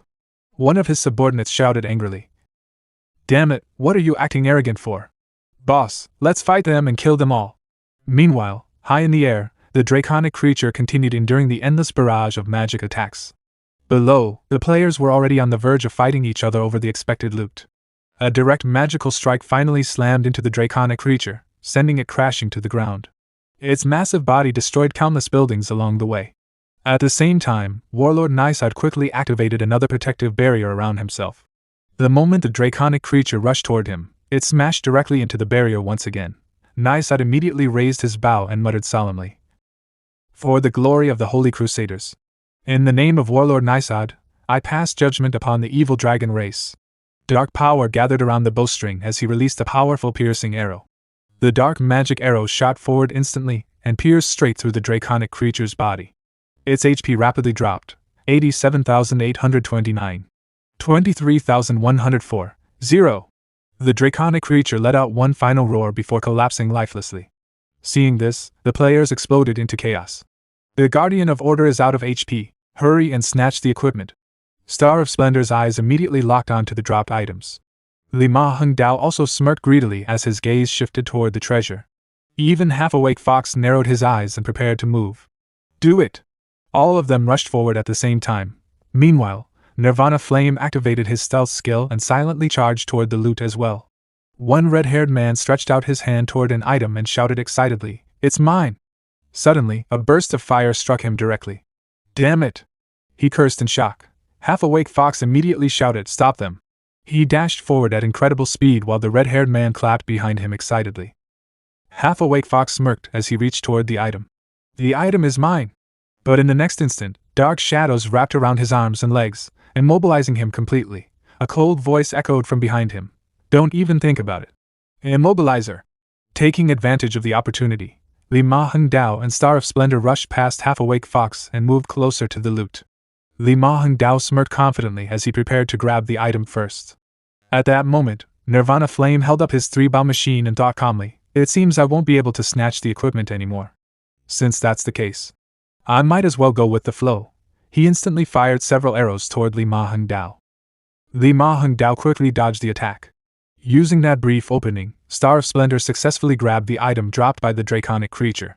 He then turned toward Nirvana Flame and smiled. "Thanks, brother." Nirvana Flame simply looked at him and muttered, "What a pity. I didn't get anything. Let's go." However, Li Ma Heng Dao's expression darkened with rage. "Kid, you think you can just leave that easily?" All of his subordinates immediately gathered around Nirvana Flame and prepared for battle. Nirvana Flame calmly looked at them and asked, "What? You guys want to make me stay?" Star of Splendor coldly stepped forward. "Li Ma Heng Dao, he's my friend.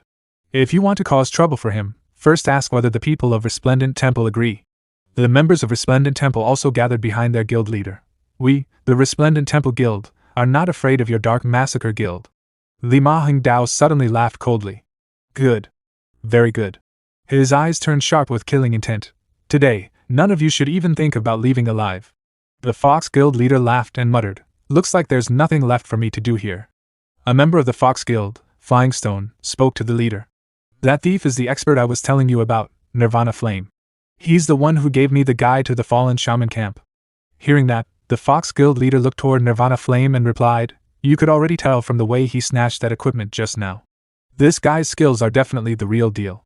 Flying Stone then asked, "Boss, what should we do?" The Fox Guild leader smiled happily and said, "Hey, brother Nirvana Flame. Our Holy Roman Empire Guild is heading to the Augment Mud Swamp in a few days. Are you interested in coming along?" Hearing those words, the leader of the Dark Massacre Guild turned his gaze toward the half-awake Sleepy Fox. At the same time, the leader of the Star of Splendor Guild also looked in his direction. As Nirvana Flame saw this, he thought to himself, "So it's Flying Stone. I figured he belonged to the Holy Roman Empire Guild." Then he calmly replied, "No problem, but I have one condition. I get first pick of any thief equipment or usable items that drop in the dungeon." The surrounding players immediately began whispering among themselves, "Is that kid crazy? Can't he read the room? He actually dares to make demands of Sleepy Fox at a time like this? Who does he think he is? What if they decide not to help him? But why did that guild leader invite him to the dungeon run in the first place?" One of Sleepy Fox's subordinates frowned and said, "Boss, he's going a bit too far. We're the ones bailing him out, yet he still dares to set conditions. Talk about arrogant." Sleepy Fox merely smirked and replied, "You're right. This kid is definitely arrogant. Before this, I didn't really believe he was an expert, but now I'm convinced. Anyone who dares to speak so boldly usually has the skills to back it up." He then turned toward Nirvana Flame and said, "No problem. If brother Nirvana Flame is willing to come, you'll get first pick of all thief equipment." The crowd was instantly shocked. "No way. Seriously? Just who exactly is this kid to make even Sleepy Fox agree to terms like that?" One of the subordinates from the Dark Massacre Guild stepped toward his leader and whispered, "Boss, our current situation is a bit awkward. We can't possibly fight against two guilds at the same time." Sleepy Fox then looked at Drawn Sword and politely said, "Brother Drawn Sword, do me a favor and let this go. Let's call it a day." Drawn Sword coldly replied, "Since guild leader Sleepy Fox has spoken, we'll let it slide." He then turned around and ordered his subordinates, "Let's go." As the Dark Massacre Guild departed, the leader of the Star of Splendor Guild walked over to Nirvana Flame and said, "Brother, I didn't expect you to have ties with the leader of the Holy Roman Empire Guild. Thank you for your help today. Otherwise, I wouldn't have been able to obtain this piece of equipment."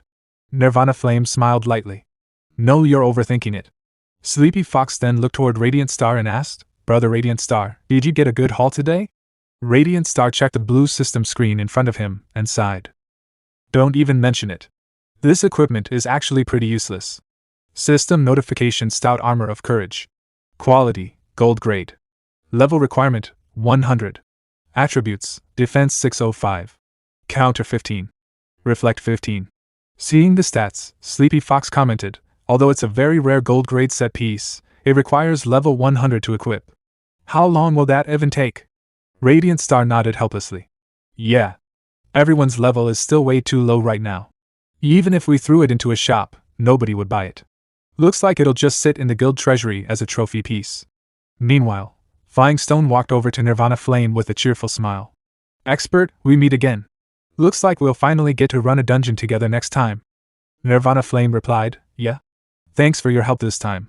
Sleepy Fox then said, Brother Nirvana Flame, let's add each other as friends. I'll contact you when it's time for the dungeon. Radiant Star quickly added me too. System notification: you have added player Sleepy Fox as a friend. You have added player Radiant Star as a friend. Nirvana Flame smiled inwardly. To think that in this life, I'd accidentally end up befriending them. He then waved his hand toward the two guild leaders and said with a smile, since everything here is settled, I'll be taking my leave. See you next time. After leaving the area, Nirvana Flame finally had time to inspect the dagger he had obtained. System notification: Transient Insight, Assassin's Precept, Offhand Weapon Quality, Gold Grade, Level Requirement 5, Attributes, Attack 28, Strength 16, Accuracy 12. Nirvana Flame smirked. It's an offhand weapon. As expected of gold grade equipment, it provides more than 30 points of attack at only level 5. Once I reach level 5 and learn dual wielding, my damage output will increase massively. The scene shifted to Teletown, specifically the teleportation point. Standing there, Nirvana Flame thought to himself, there's still half an hour of game time left. I should use this chance to finish Dr. Blevins' quest. A moment later, he teleported to the Merfolk village. As soon as he arrived, Nirvana Flame frowned slightly.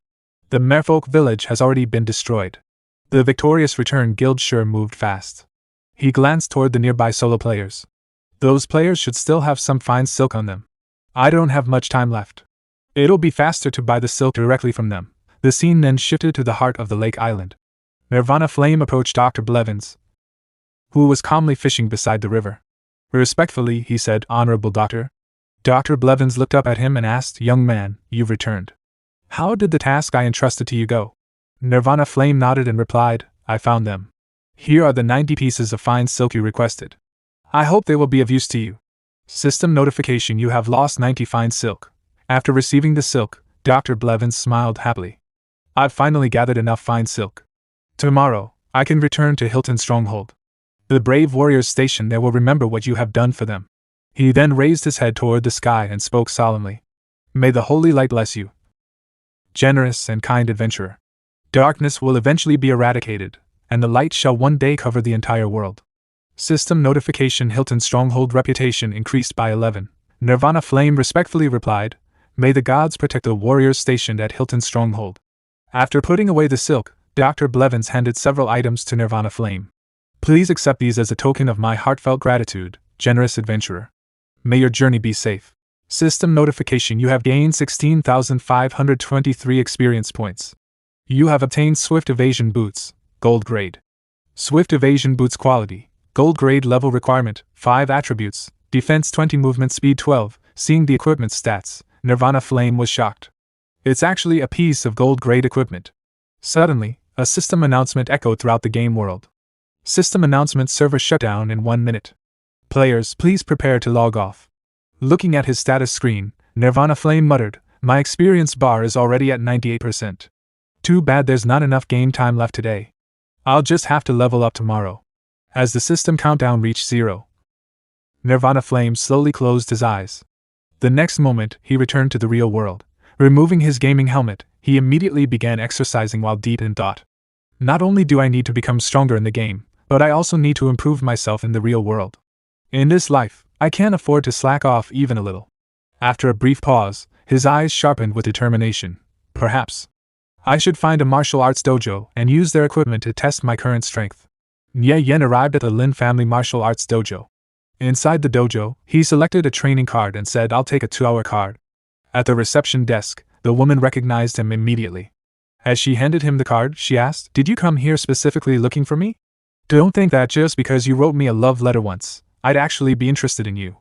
She was Lin Jia, Nie Yan's former classmate. She continued arrogantly, I already made it very clear to you. Stop pestering me. Nie Yan remained silent. He simply grabbed the card and walked away. Lin Jia muttered disdainfully. His family owes 5 or 600,000. What a poor loser. Debt collectors come knocking on his door every day. His parents disappeared who knows where, and yet he still has the leisure to come work out here.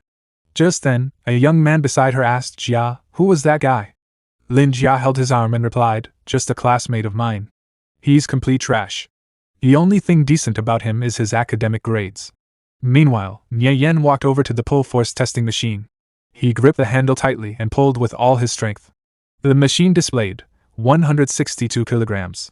Seeing the result, Nie Yan muttered, "Compared to my past life, this number is still far too low. However, considering my current body, it's not bad at all." He then moved to the weight-bearing test machine, using his full strength once again. The display showed 155 kilograms. The young man stared at him in shock. "Hey, what are you looking at?" Lin Jia asked impatiently. The guy replied in disbelief, "I'm looking at your classmate." Lin Jia glanced at Nie Yan and scoffed. "What's there to look at? He's just a skinny monkey." At that moment, Nie Yan stepped in front of the punching machine. He clenched his fist and threw a powerful punch. Bang! The impact echoed throughout the dojo, causing everyone to freeze for a moment. The young man stared in complete shock. Even Lin Jia's eyes widened in disbelief.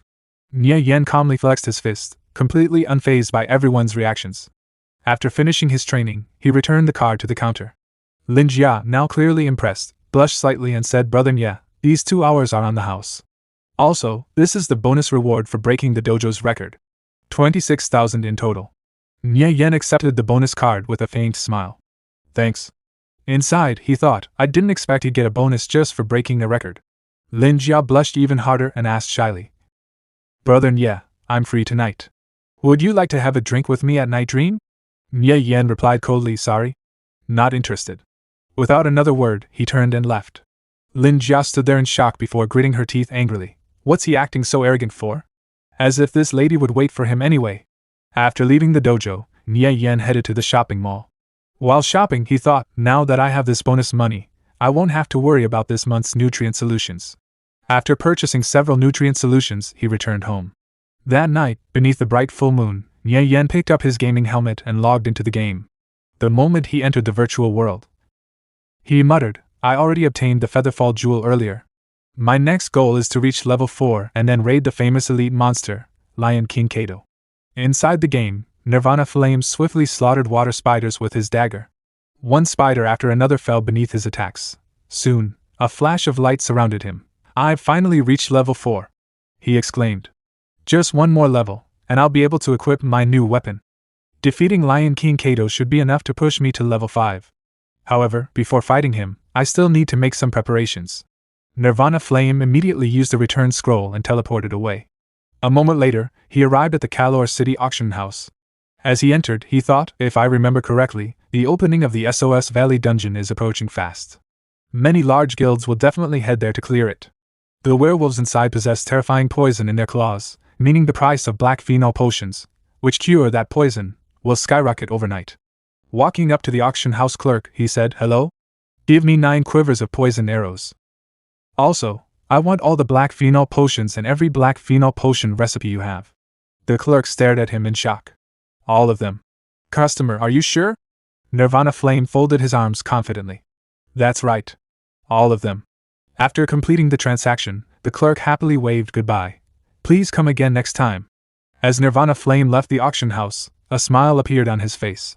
"It seems the fortune from the black phenol potions belongs to me now." After teleporting back to Moto Town, a smile appeared on Nirvana Flame's face. Activating his movement skill, he dashed forward at incredible speed. Moments later, he landed on top of a steep cliff overlooking Crimson Dream Hills near Moto Town. As he spotted Lion King Kato in the distance, Nirvana Flame narrowed his eyes and thought, as expected of an elite monster. Even the wild bison leader can't compare to its massive health pool. He glanced down from the edge of the cliff and muttered, "Right here." Without hesitation, he jumped off the cliff. The Featherfall Jewel activated instantly. Using its active skill, his body became as light as a feather, greatly reducing the force of gravity as he descended through the air. With the Featherfall Jewel, Nirvana Flame thought, the silk thread from the silk spinner's ring won't snap under my weight. He raised his hand and activated the silk spinner's ring. A strand of spider silk shot outward and attached itself firmly to a nearby tree branch, leaving Nirvana Flame suspended safely in midair. This will allow me to reach a glitched spot no player has ever discovered before, he thought confidently. While hanging from the spider silk, Nirvana Flame steadied himself and drew out his triple bow machine. A faint smile crossed his face. Let the raid begin. He loaded poison arrows into the weapon. Poison arrows deals 9 points of poison damage per hit 1,000 arrows per quiver. At the Crimson Dream Hills near Mordo Town, players were constantly fighting lions to level up and collect materials. Among them was the unrivaled level 6 shield warrior, Resplendent Blade Light. He stood proudly with one foot on a fallen lion while holding his massive shield. One of his subordinates nervously asked, "Blade Light, should we grind for another 2 hours before leaving? We almost have enough lion pelts." Blade Light nodded. "All right. Even though a lion shield dropped, it's a pity that a lion armor didn't." On the other side, the unrivaled level 6 elemental mage, Gui Chao, replied, "The drop rate for lion armor is only 0.2%. How could it possibly drop so easily?" Blade Light laughed. "The drop rate for a lion shield is only 0.1%, and we still managed to get one."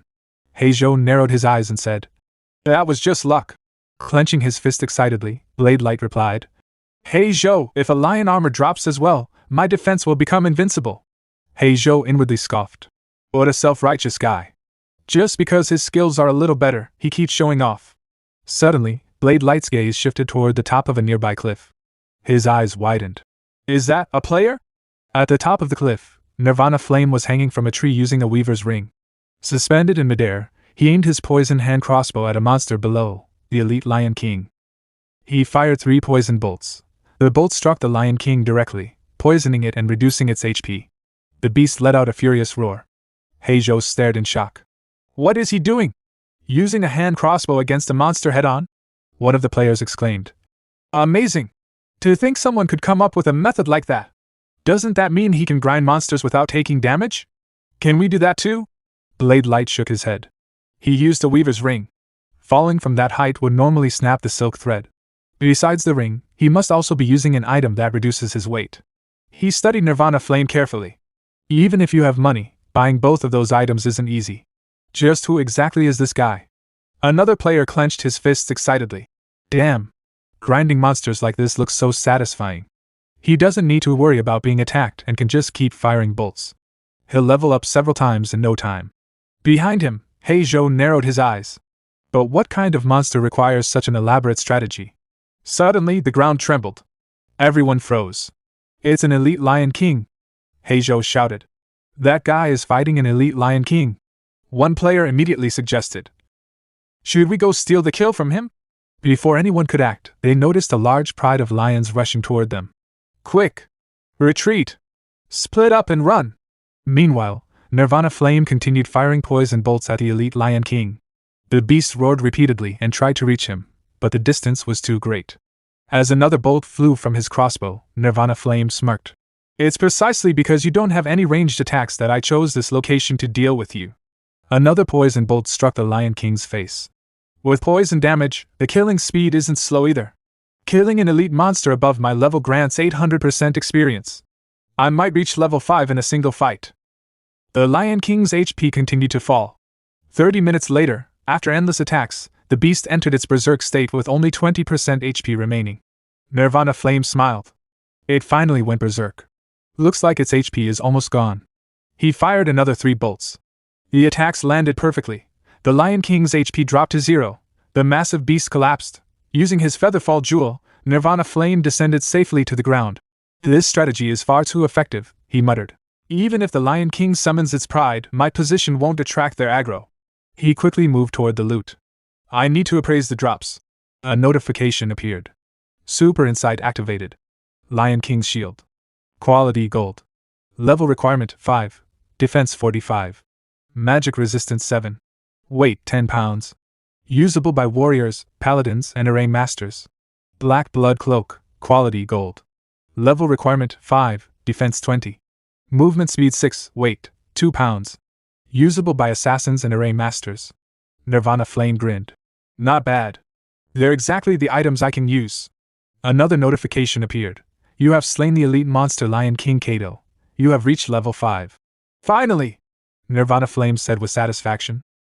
"At level 5, I can finally dual wield and equip my new gear."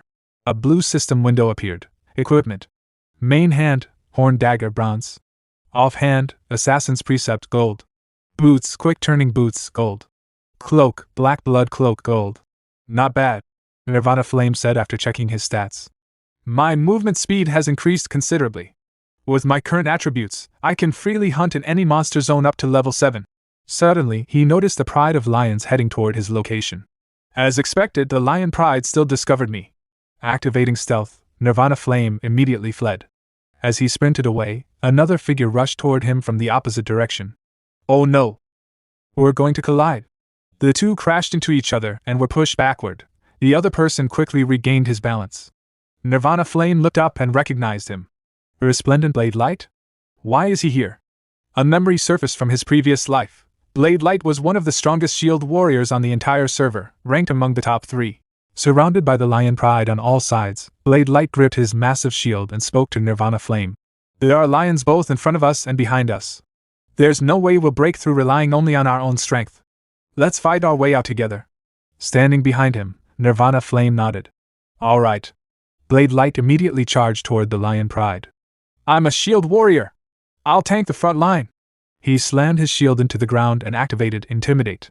A wave of energy spread outward, drawing the lion's attention. Looking back at Nirvana Flame, Blade Light shouted. You have a stun skill, right? Let's carve a path through them. No problem, Nirvana Flame replied. Leave the front to you. Drawing his daggers, Nirvana Flame rushed forward and attacked the lions. His blades flashed as he activated a stun skill, striking one of the beasts and temporarily immobilizing it. At the same time, Blade Light swung his sword and unleashed Hamstring Slash, severely injuring another lion. The two fought side by side, quickly eliminating the lions blocking their path. I've taken care of my side too, Nirvana Flame shouted. A gap soon appeared in the middle of the encircling lion pride. Blade Light immediately seized the opportunity. Quick! Break through from my side! Without hesitation, both players charged forward through the opening. As they increased their speed, they left the furious lion pride far behind. After running for some distance, Blade Light finally slowed down and laughed. We finally managed to shake them off. Nirvana Flame glanced at him while running. Not only can this guy keep up with my pace, but he also lets me focus entirely on dealing damage without worrying about defense, as expected of the shield warrior who ranked among the top 3 on the entire server in my previous life. Eventually, they stopped a safe distance away and caught their breath. Blade Light smiled and extended his hand. Brother, thanks for helping me get out of that siege. I'm Resplendent Blade Light. I'll remember this favor. If you ever need anything in the future, come find me. As long as it's within my power, I'll definitely help. Nirvana Flame looked at the outstretched hand. Resplendent Blade Light. I remember his story. In his previous life, Blade Light had a close friend named Heizhou, an elemental mage. Together, they founded the guild Unrivaled and were known as inseparable brothers. However, Blade Light rarely involved himself in managing the guild, allowing most of Unrivaled's authority to fall into Heizhou's hands. Later, Blade Light discovered a painful truth. His girlfriend had been secretly having an affair with Heizhou. Betrayed by both his closest friend and the woman he loved, Blade Light eventually left Unrivaled. Without him, the guild gradually declined and eventually became nothing more than a second-rate guild. Returning to the present, Nirvana Flame smiled and shook Blade Light's hand. I'm Nirvana Flame, a thief. As their hands clasped together, Nirvana Flame silently made a decision. Perhaps in this life, I can save Resplendent Blade Light from the tragedy that awaited him in my previous life. Nirvana Flame took out a piece of equipment and showed it to Blade Light. By the way, you're a shield warrior, right? He said. I just got this equipment drop. If you need it, I can sell it to you. The moment Blade Light saw the item, his eyes widened in shock. The Lion King's shield! He stared at the shield in his hands and muttered. This Lion King shield is who knows how many times better than the lion shield I spent so long farming for. It could sell for at least 25 silver coins on the market. Scratching the back of his head nervously, Blade Light said. But I don't have that many silver coins right now. However, I still have some thief-class items in my storage. I can trade those to make up the difference, or you can wait until I gather enough money. That works too, Nirvana Flame replied. As Nirvana Flame glanced at Blade Light's guild information through the system interface, he suddenly asked, I see you're from the Unhindered Guild. Do you happen to know a player named Heizhou? Yes, Blade Light answered. How do you know him? Turning slightly away, Nirvana Flame replied. A friend of mine ran into him and a woman named Nie Yan at the Knight's Charm bar in Kalor City. They even had a bit of a conflict. Is he a friend of yours? Blade Light froze in shock. What did you just say? His expression quickly turned to one of anger and disbelief. Nie Yan is my girlfriend, and Heijua is my brother. They're the two people I trust the most. How could they possibly do something like that behind my back? Nirvana Flame shrugged. If I run into this Heijua again, we certainly won't be friends. Of course, that has nothing to do with you. But if you ever leave the Unhindered Guild someday, feel free to come find me. Blade Light frowned. Are you making up stories to poach me? He shook his head firmly. It's impossible for me to leave the Unhindered Guild, and even more impossible for me to join another guild. Nirvana Flame laughed softly as he waved his hand and began walking away. I'm just giving you a heads up. Since you don't believe me, I'll be taking my leave now. As he departed, he thought to himself, I didn't expect to convince him with just a few words. But one day, he'll remember what I said. Meanwhile, Blade Light stood there in silence. No. I can't just believe his side of the story. After a moment, uncertainty crept into his mind. What he said might not be true, but if those two are really doing something behind my back, it would be difficult for me to ever find out. Nirvana Flame activated his stealth skill and rushed forward at full speed. Aside from Lion King Cardo, I remember there's a level 8 sub-elite monster that spawns in the Crimson Dream Plains, the Ogre Devourer. A smile appeared on his face when he finally found it. Aside from Lion King Cardo, this is the monster that yields the most experience that I can currently hunt. In the distance stood a level 8 Ogre Devourer. It was a sub-elite monster with 6,000 HP. My luck is pretty good. There's only one Ogre Devourer here. Without any normal ogres around to interfere, this battle will be much easier. Sneaking behind the monster, Nirvana Flame carefully observed it. Even though the Ogre Devourer has a clumsy build, it takes massive strides. Its actual running speed isn't slow at all. I need to maintain a safe distance. He leaped onto a tree branch and knocked an arrow onto his triple bow crossbow. Since it's only a sub-elite monster, it should be easier to fight than Lion King Cardo. According to the guides from my previous life, I only need to watch out for its petrifying gaze skill. He immediately fired several poison arrows. The arrows struck the Ogre Devourer directly, causing its HP to drop. The monster turned around and let out a furious roar. The Ogre Devourer has spotted me. With heavy footsteps, the giant ogre charged toward him.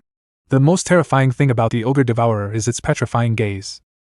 If it hits me, I'll be paralyzed for a full 6 seconds and completely unable to move.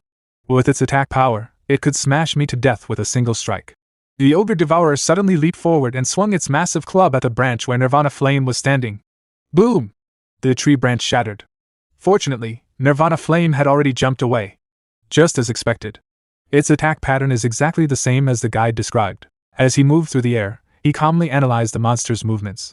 Within 3 seconds after its first round of attacks, it will use Petrifying Gaze. Sure enough, the Ogre Devourer's eyes glowed. Petrifying Gaze! Now's the time! Nirvana Flame activated the Silk Spinner's ring and swung himself onto another tree branch before the skill could affect him. Landing safely, he immediately fired another volley of poison arrows. The arrows struck true, steadily reducing the Ogre Devourer's HP. Enraged, the monster swung its club wildly, smashing countless branches and sending wood chips flying everywhere. However, Nirvana Flame continuously jumped from one branch to another while maintaining his distance. Thank goodness for the Silk Spinner's ring. It allows me to kite its aggro indefinitely. Again and again, he attacked while retreating. The Ogre Devourer's HP gradually dropped until only 31% remained. I'll slowly wear it down in a battle of attrition. The chase continued. The Ogre Devourer relentlessly pursued him, while Nirvana Flame never missed an opportunity to attack. Its health steadily declined. Almost there. Just a few more minutes of kiting and it'll be over. Suddenly, as he jumped onto another branch, his expression changed. Not good! Ahead of him were 3 normal ogres. After landing nearby, he immediately assessed the situation. If I get surrounded by them, I definitely won't be able to escape the next petrifying gaze. A cold sweat ran down his back. Am I really going to die here this time? Without hesitation, he activated stealth and changed directions. I have no other choice. The boss only has a sliver of HP left. I'll finish it head on. The Ogre Devourer roared and charged at him once more, swinging its massive club. Nirvana Flame narrowed his eyes. It's trying to crush me. Activating the Silk Weaver ring, he swiftly dodged the attack and circled behind the monster. At the same time, he drew his dagger. Time to deliver the final blow. Vital strike. His dagger flashed like lightning as it pierced the Ogre Devourer's neck. The monster let out a final roar while Nirvana Flame unleashed a flurry of attacks. Its HP rapidly dropped. Finally, 0 HP. I succeeded! Nirvana Flame quickly retreated as the giant Ogre Devourer collapsed to the ground. But at that moment, bang! A sneak attack struck him directly in the face. Out of nowhere, Another ogre had appeared and smashed its huge wooden club into him. The ogre opened its mouth and roared triumphantly. Then suddenly, its eyes widened in disbelief. It froze. The sneak attack had done absolutely nothing. Nirvana Flame hadn't even been pushed back a single step. He remained standing exactly where he was. Slowly, Nirvana Flame turned toward the ogre. A dark and terrifying expression appeared on his face. Looking directly into the monster's eyes, he asked coldly, "Are you the one who just landed a critical hit on me?" Nirvana Flame immediately rushed forward and attacked with his dagger. Within a few minutes, the ogre devourer crashed to the ground with a final roar. One by one, Nirvana Flame eliminated all the surrounding ogres. After confirming that no monsters remained nearby, he stepped forward to collect the loot. As he sorted through the dropped items, his eyes lit up. Crossbow of bloodshed, quality, gold, level requirement, 5, attributes, attack 20, armor penetration 10%, triple shot, attack speed 16, weight, 2 pounds, user restrictions, none, usable by any faction. Another item quickly caught his attention. Moonlight ritual staff, quality, gold, level requirement, 5, attributes, attack 35. Holy burst skill level 3, bonus damage against demons 20%, weight, 5 pounds, user restriction, only usable by lawful good holy word mages of the light faction. Seeing the 2 gold grade items, Nirvana Flame smiled. Killing monsters above my level really feels great, he muttered. Not only do they provide a huge amount of experience, raising my experience bar to 74%, but their drop rates are also incredibly high. This crossbow of bloodshed even comes with 10% armor penetration. That's quite a valuable weapon. As for the remaining equipment and the gear I've already replaced, throwing them into the auction house should earn me a decent amount of money. A short while later, Nirvana Flame arrived at the auction house in Carol City. Walking up to a merchant, he placed the equipment he wanted to sell on the counter. "I'd like to consign these items for auction," he said. "Also, if you have any black phenol potions, I'll take all of them." The merchant bowed respectfully. "Of course, esteemed guest." Just then, Nirvana Flame noticed a player nearby waving a skill book in the air while loudly advertising. "Advanced potion materials! Thief skill book, rapid retreat! Don't miss out!" Nirvana Flame's interest was immediately piqued. "Rapid retreat?" He walked over. The player noticed him approaching and smiled. "Brother, you're a thief." "Right. Interested in a rapid retreat skill book?" Nirvana Flame examined him carefully. Lightwalker robes. Wind of the falling moon staff. His eyes narrowed. For a solo player to possess equipment like that, his strength must be quite impressive. "You've got good luck, brother," Nirvana Flame said. "Rapid retreat is a rare drop. It's one of the best escape skills available to thieves in the wilderness." The player laughed. "My luck really isn't bad. My friends spent days grinding in Radiant Canyon without getting anything valuable. I was there for only 3 hours and the skill book dropped. The market price of this thing is even higher than some silver-grade equipment." "Radiant Canyon?" Nirvana Flame asked. "Did your team enter the Radiant Monastery? If you cleared that dungeon, there should have been more than just rapid retreat. Did a Fatal Strike skill book drop as well?" The player shook his head. "We're still far from being able to clear Radiant Monastery. How could we possibly defeat the monsters inside?" As Nirvana Flame checked the player's name, his eyes widened slightly. "Divine Retribution of the Past.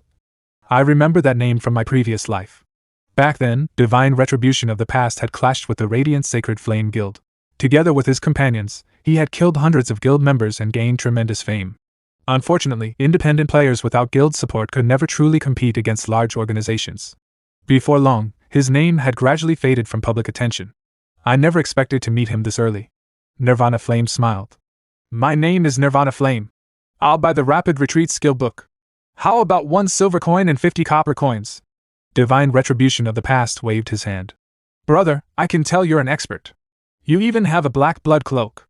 There's no need for 1 silver and 50 copper. Just give me 1 silver coin." Nirvana Flame nodded. "Then I'll accept your generosity." After completing the transaction, he immediately sent a friend request. Divine Retribution of the Past accepted without hesitation. "I may be forming a team soon," Nirvana Flame said. "Perhaps we can run some dungeons together in the future." Divine Retribution of the Past looked pleasantly surprised. "Really?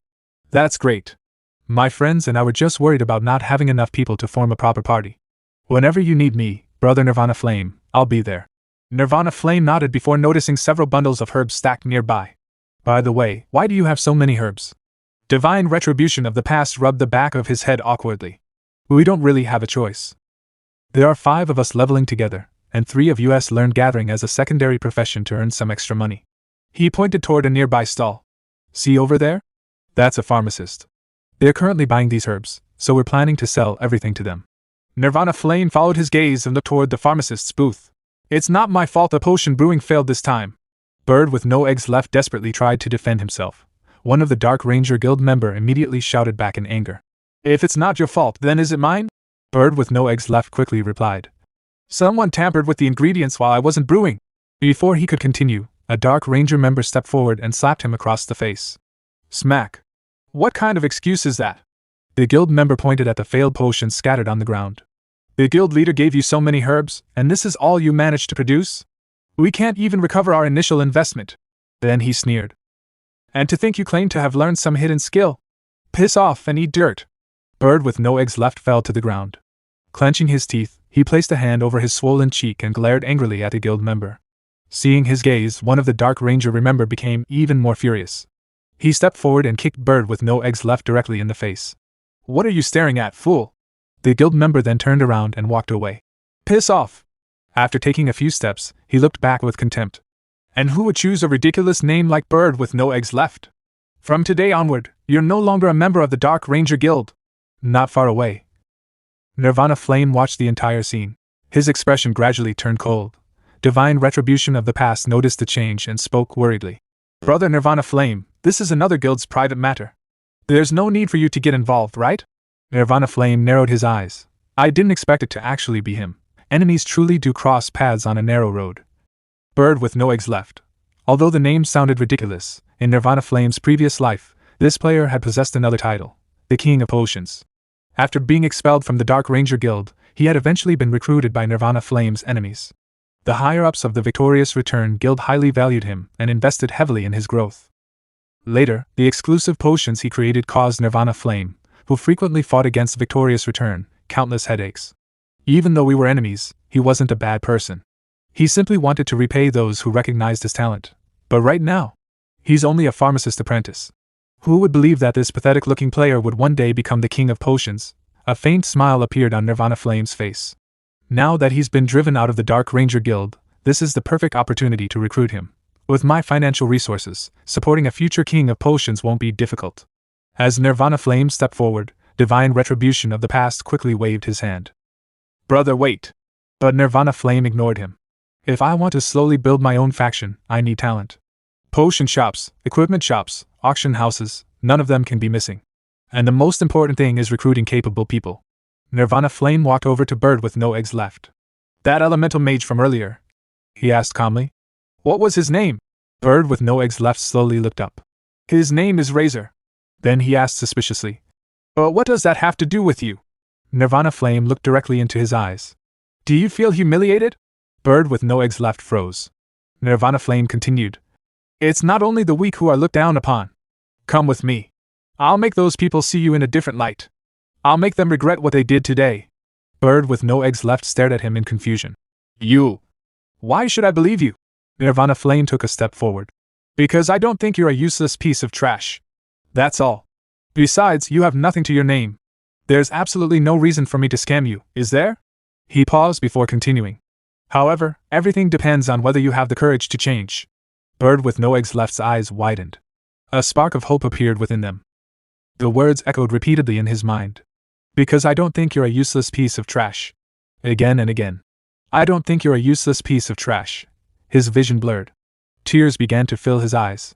His body trembled. At that moment, it felt as though all the humiliation and frustration he had endured finally found an outlet. Tears streamed down his face.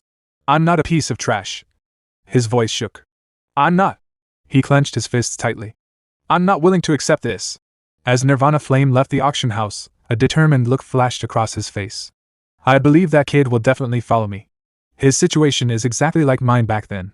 Bullied, humiliated, powerless to fight back. Nirvana Flame slowly clenched his fists. But this time is different. I already possess the power to change everything.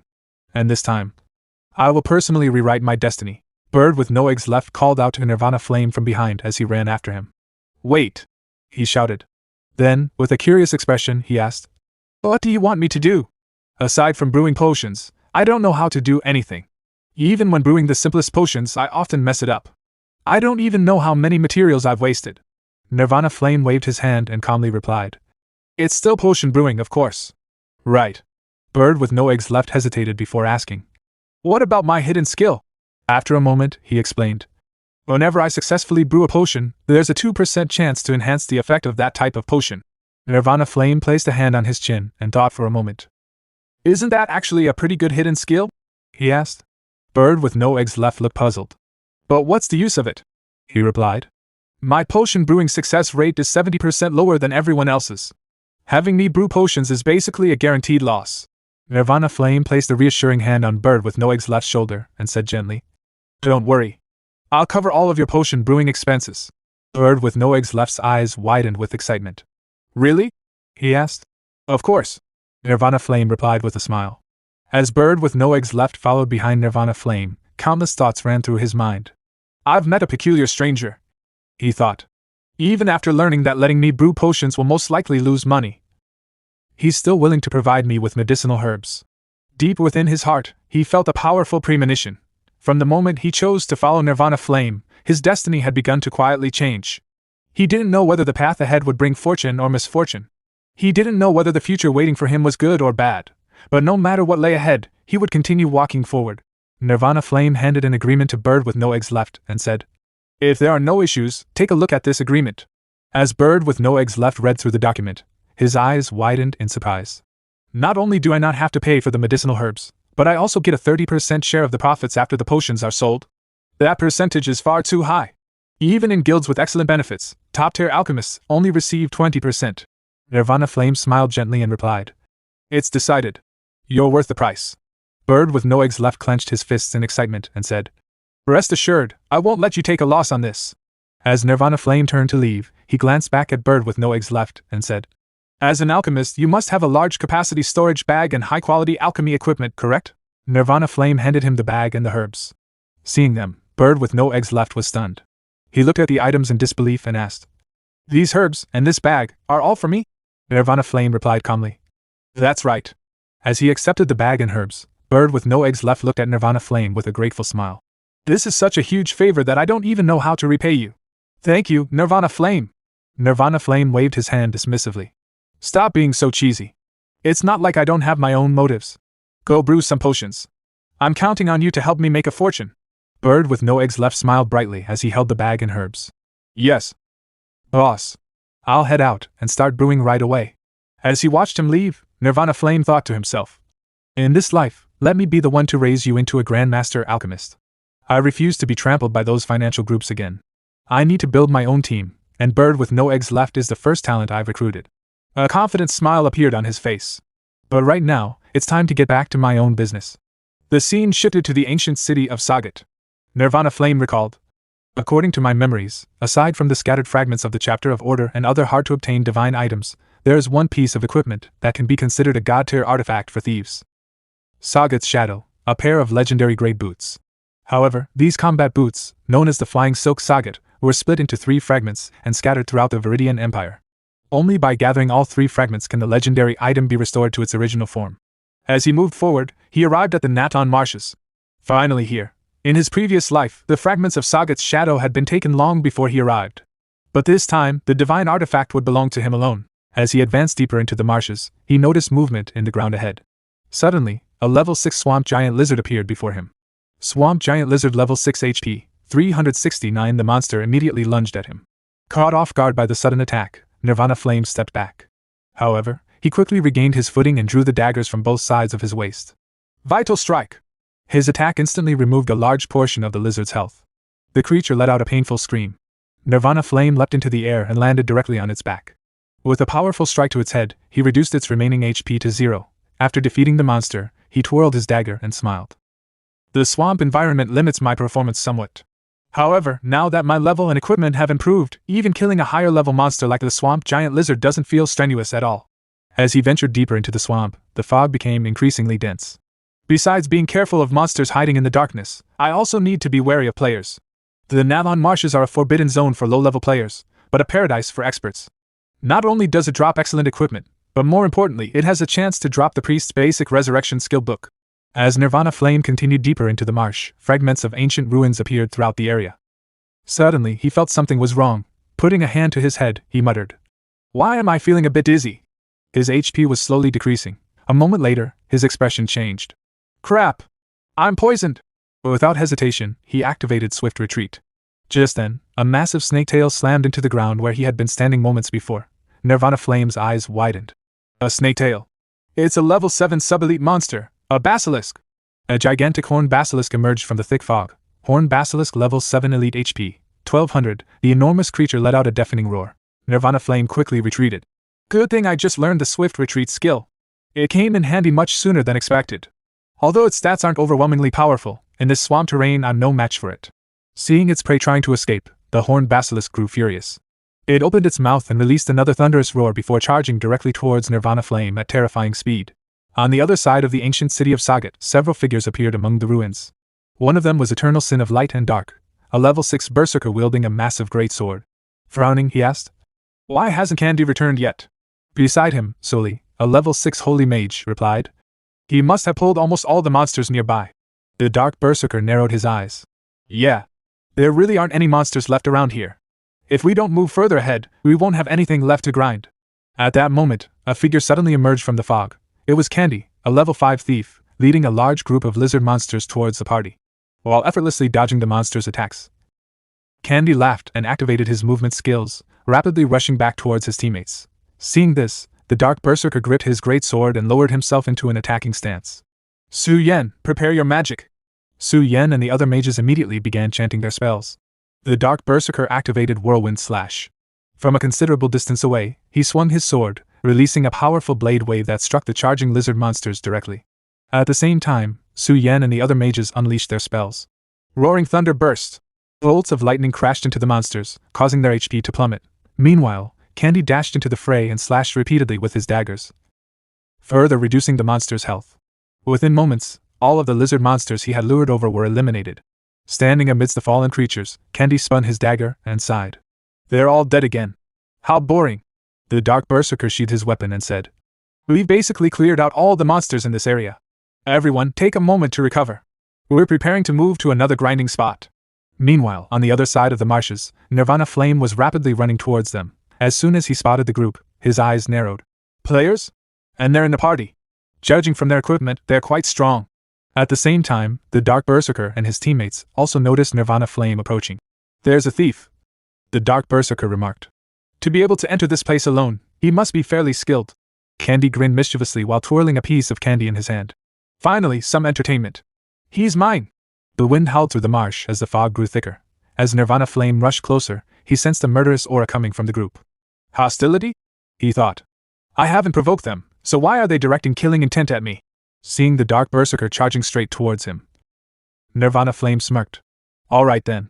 Since you're coming after me, don't blame me for redirecting the aggro your way." The dark berserker swung his massive blade with tremendous force. Nirvana Flame instantly leapt into the air, narrowly avoiding the attack before changing direction. At that moment, the dark berserker suddenly heard a terrifying sound approaching through the fog. His expression changed.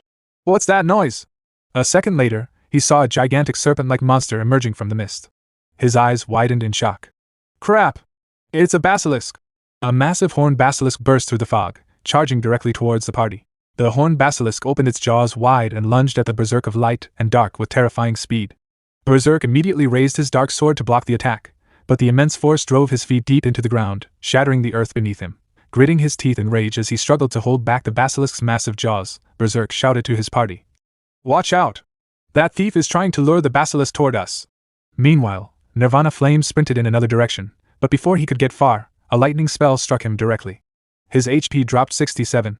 A system notification immediately appeared. "The team containing player Su Chi has attacked you. You now have 30 minutes of legitimate self-defense time." Looking toward the enemy mages with concern, Nirvana Flame thought, "Such high damage. These people are no ordinary players." Just then, a sudden attack came from behind. It was Candy, emerging from stealth with his blade aimed at Nirvana Flame's back. Sensing the danger instantly, Nirvana Flame activated stun and swiftly turned, using his dagger to block the incoming strike. Their blades collided with a loud clang. Candy's eyes widened in disbelief. "They actually spotted me? This guy's reaction speed is incredible."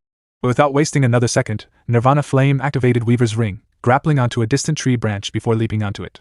"This guy is a true master," he thought. "If I want to deal with them, I'll have to rely on the basilisk's power." On the battlefield, the enraged horned basilisk opened its mouth once more and charged at Berserk of Light and Dark. Tightening his grip on his sword, Berserk stood his ground. At the last second, he thrust his dark blade into the basilisk's mouth, preventing its bite. "That damn thief!" Berserk cursed. "Now the basilisk's aggro is on us!" He quickly shouted. "Everyone, watch out for that thief! Candy, go intercept him!" Activating stealth, Candy smiled confidently. "Don't worry. Leave it to me." At the same time, Nirvana Flame also activated stealth, concealing himself among the trees. Seeing this, Soli, the holy mage, warned everyone. "Be careful! That guy entered stealth as well! Don't let him get close!" Hidden within the shadows, Nirvana Flame smiled as he used a combat bandage to recover his health. "Let the basilisk stall them for now. They're strong enough that they might actually kill it. Since I've activated stealth, they'll all be searching for me. This isn't the time to attack." Meanwhile, the furious basilisk spewed a cloud of poisonous gas. The toxic breath struck Berserk directly, causing his HP to drop continuously. "Sure Yen! Use Dispel!" Berserk shouted. Watching from concealment, Nirvana Flame's eyes lit up. "This is my chance. They'll lower their guard while their priest is casting." As Shurien, the team's priest, began channeling Dispel, Nirvana Flame dashed forward through stealth, his dagger aimed straight at Shurien's back. But at that exact moment, Candy shouted, "Shurien! Don't use Dispel! Illuminate!" Candy immediately activated Illuminate, revealing Nirvana Flame's position just as his dagger was about to strike. Candy intercepted the attack, blocking Nirvana Flame's blade with his own and saving Shurien. Laughing, Candy said, "I guess right."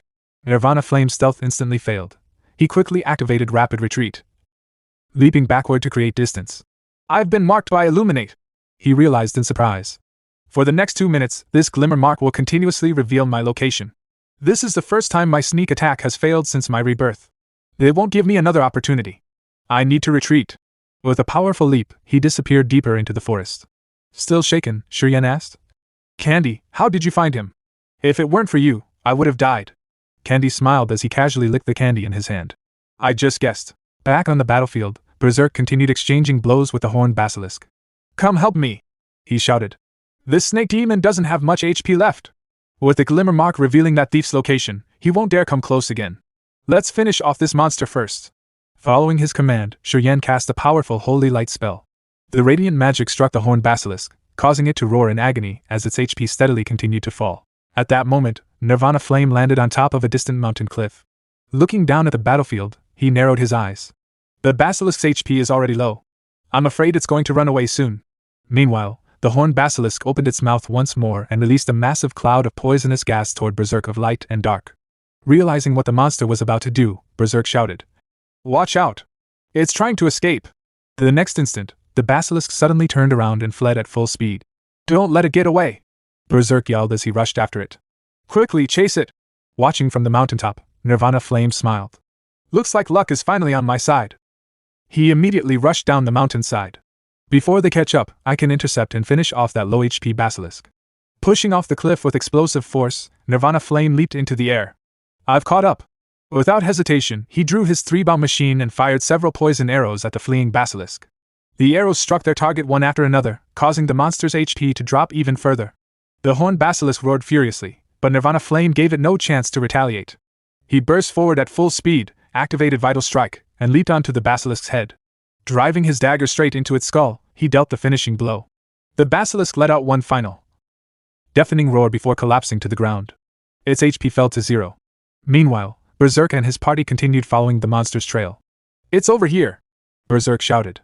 "Its tracks lead this way." Moments later, Shurien spotted Nirvana Flame calmly collecting the loot dropped by the horned basilisk. "Boss!" Shurien exclaimed. "It's that thief! Damn it, it looks like he even got a skill book!" Berserk's face darkened. "Intercept him!" he roared. The party immediately began chanting their spells. Standing at a safe distance, Nirvana Flame looked back with a teasing smile. He blew them a flying kiss and laughed. "Thanks for helping me grind the monster!" As a holy light spell shot toward him, Nirvana Flame quickly dashed away, effortlessly avoiding the attack. With a calm smile, he looked at the item in his hand. "I didn't expect my luck to be this good. It actually dropped. This is truly a priceless treasure." Skill Book Basic Resurrection Skill Description allows a priest to revive a fallen teammate by casting a divine spell. Skill Effect revives one teammate after combat has ended. Casting time 10 seconds. Combat Restriction cannot be used during combat. Cooldown 3,000 seconds. User restriction. Can only be learned and used by lawful good priests. Nirvana Flame activated a speed scroll and shot off the island at lightning speed, leaving the berserk party far behind. With my speed, there's no way they'll be able to catch up to me, he muttered confidently as he raced through the forest at full speed. After running for some time, Nirvana Flame suddenly skidded to a stop. Though exhausted, he found himself standing before the massive gates of an ancient city. A notification echoed in his mind. System notification, you have discovered the ancient city of Sagat. Nirvana Flame's eyes widened in disbelief. The ancient city of Sagat. He slowly stepped inside. Scattered across the ruined streets were countless Sakalotan skeleton bones. I never expected to stumble upon this place by accident, he said. The monsters here don't have impressive stats, but they give an incredible amount of experience. This is the perfect place to level up. Suddenly, one of the skeletons began to regenerate. A sinister crimson glow filled its empty eye sockets as it radiated a murderous aura. Level 10 Skeleton Pilgrim, HP, 120 status, extremely fragile. Gripping a rusty axe, the skeleton pilgrim charged toward Nirvana Flame and swung its weapon with all its might. Without hesitation, Nirvana Flame drew his dagger. Slash! With a single clean strike, he cut down the skeleton pilgrim instantly. You defeated a level 10 skeleton pilgrim. Experience gained, 230, level gap bonus, 200%. Just as I thought. Nirvana Flame muttered with a faint smile. I can defeat them in a single hit. However, the moment he finished speaking, the ground began to tremble. More skeletons rose from the earth. Level 10 skeleton warriors, HP, 80, alongside them, even stronger skeletons began to emerge, each gripping an axe as they slowly surrounded him from every direction. Nirvana Flame's expression immediately turned serious. Oh no! All of the skeletons in this city have awakened! He quickly glanced around. They're surrounding me, even from behind! The horde closed in, their murderous auras filling the ancient city as they prepared to attack, as they charged at Nirvana Flame from every direction. Without hesitation, Nirvana Flame activated his Silk Weaver ring. A strand of silk shot toward one of the massive pillars supporting the roof above. He swiftly swung over the charging skeletons, evading them all before landing gracefully on the upper floor. As soon as he regained his footing, he noticed an old scroll lying nearby. A scroll? He muttered. He picked it up and examined it. So, it's a scroll of Summon Spirit. A system notification immediately appeared. Scroll of Summon Spirit, special item description, summons an ancient spirit with a certain probability of bringing it under your control. If the control attempt fails, you will suffer a backlash. This item can only be used once. After reading the description, Nirvana Flame drew one of his daggers and sliced the palm of his hand. Blood dripped from the wound as he smiled faintly. Even though the spirit summoned by this scroll isn't very powerful and can barely serve as a meat shield, it's still extremely useful in the ancient city of Sagat. He let several drops of blood fall onto the scroll. The moment the blood touched its surface, the scroll glowed with a sinister purple light as an ancient summoning ritual began. A dark figure slowly emerged from the magic circle. Level 10 Wraith Assassin, HP, 230, Skills, Concealment, Stun, Self-Destruct. Duration, 30 minutes. As soon as the Wraith Assassin was summoned, Nirvana Flame pointed toward the skeleton horde. Go! Help me clear out the nearby skeletons! Instead of obeying, the Wraith Assassin's eyes blazed with a murderous purple aura. It let out a chilling roar and rushed straight toward Nirvana Flame. Crap! Nirvana Flame shouted in shock. The control failed. I've suffered a backlash! The Wraith Assassin instantly drew its sword and slashed, releasing a wave of purple energy. Nirvana Flame immediately activated Rapid Retreat, propelling himself backward just in time to avoid the attack. The level gap between me and the Wraith Assassin is far too great, he thought. I absolutely can't let it enter its concealment state. If it becomes invisible, I won't be able to detect it at all. The next moment, the assassin vanished. Nirvana Flame's eyes widened. So fast. Suddenly, he sensed a chilling presence behind him. Before he could react, the Wraith Assassin reappeared and slashed him across the back. His HP dropped instantly.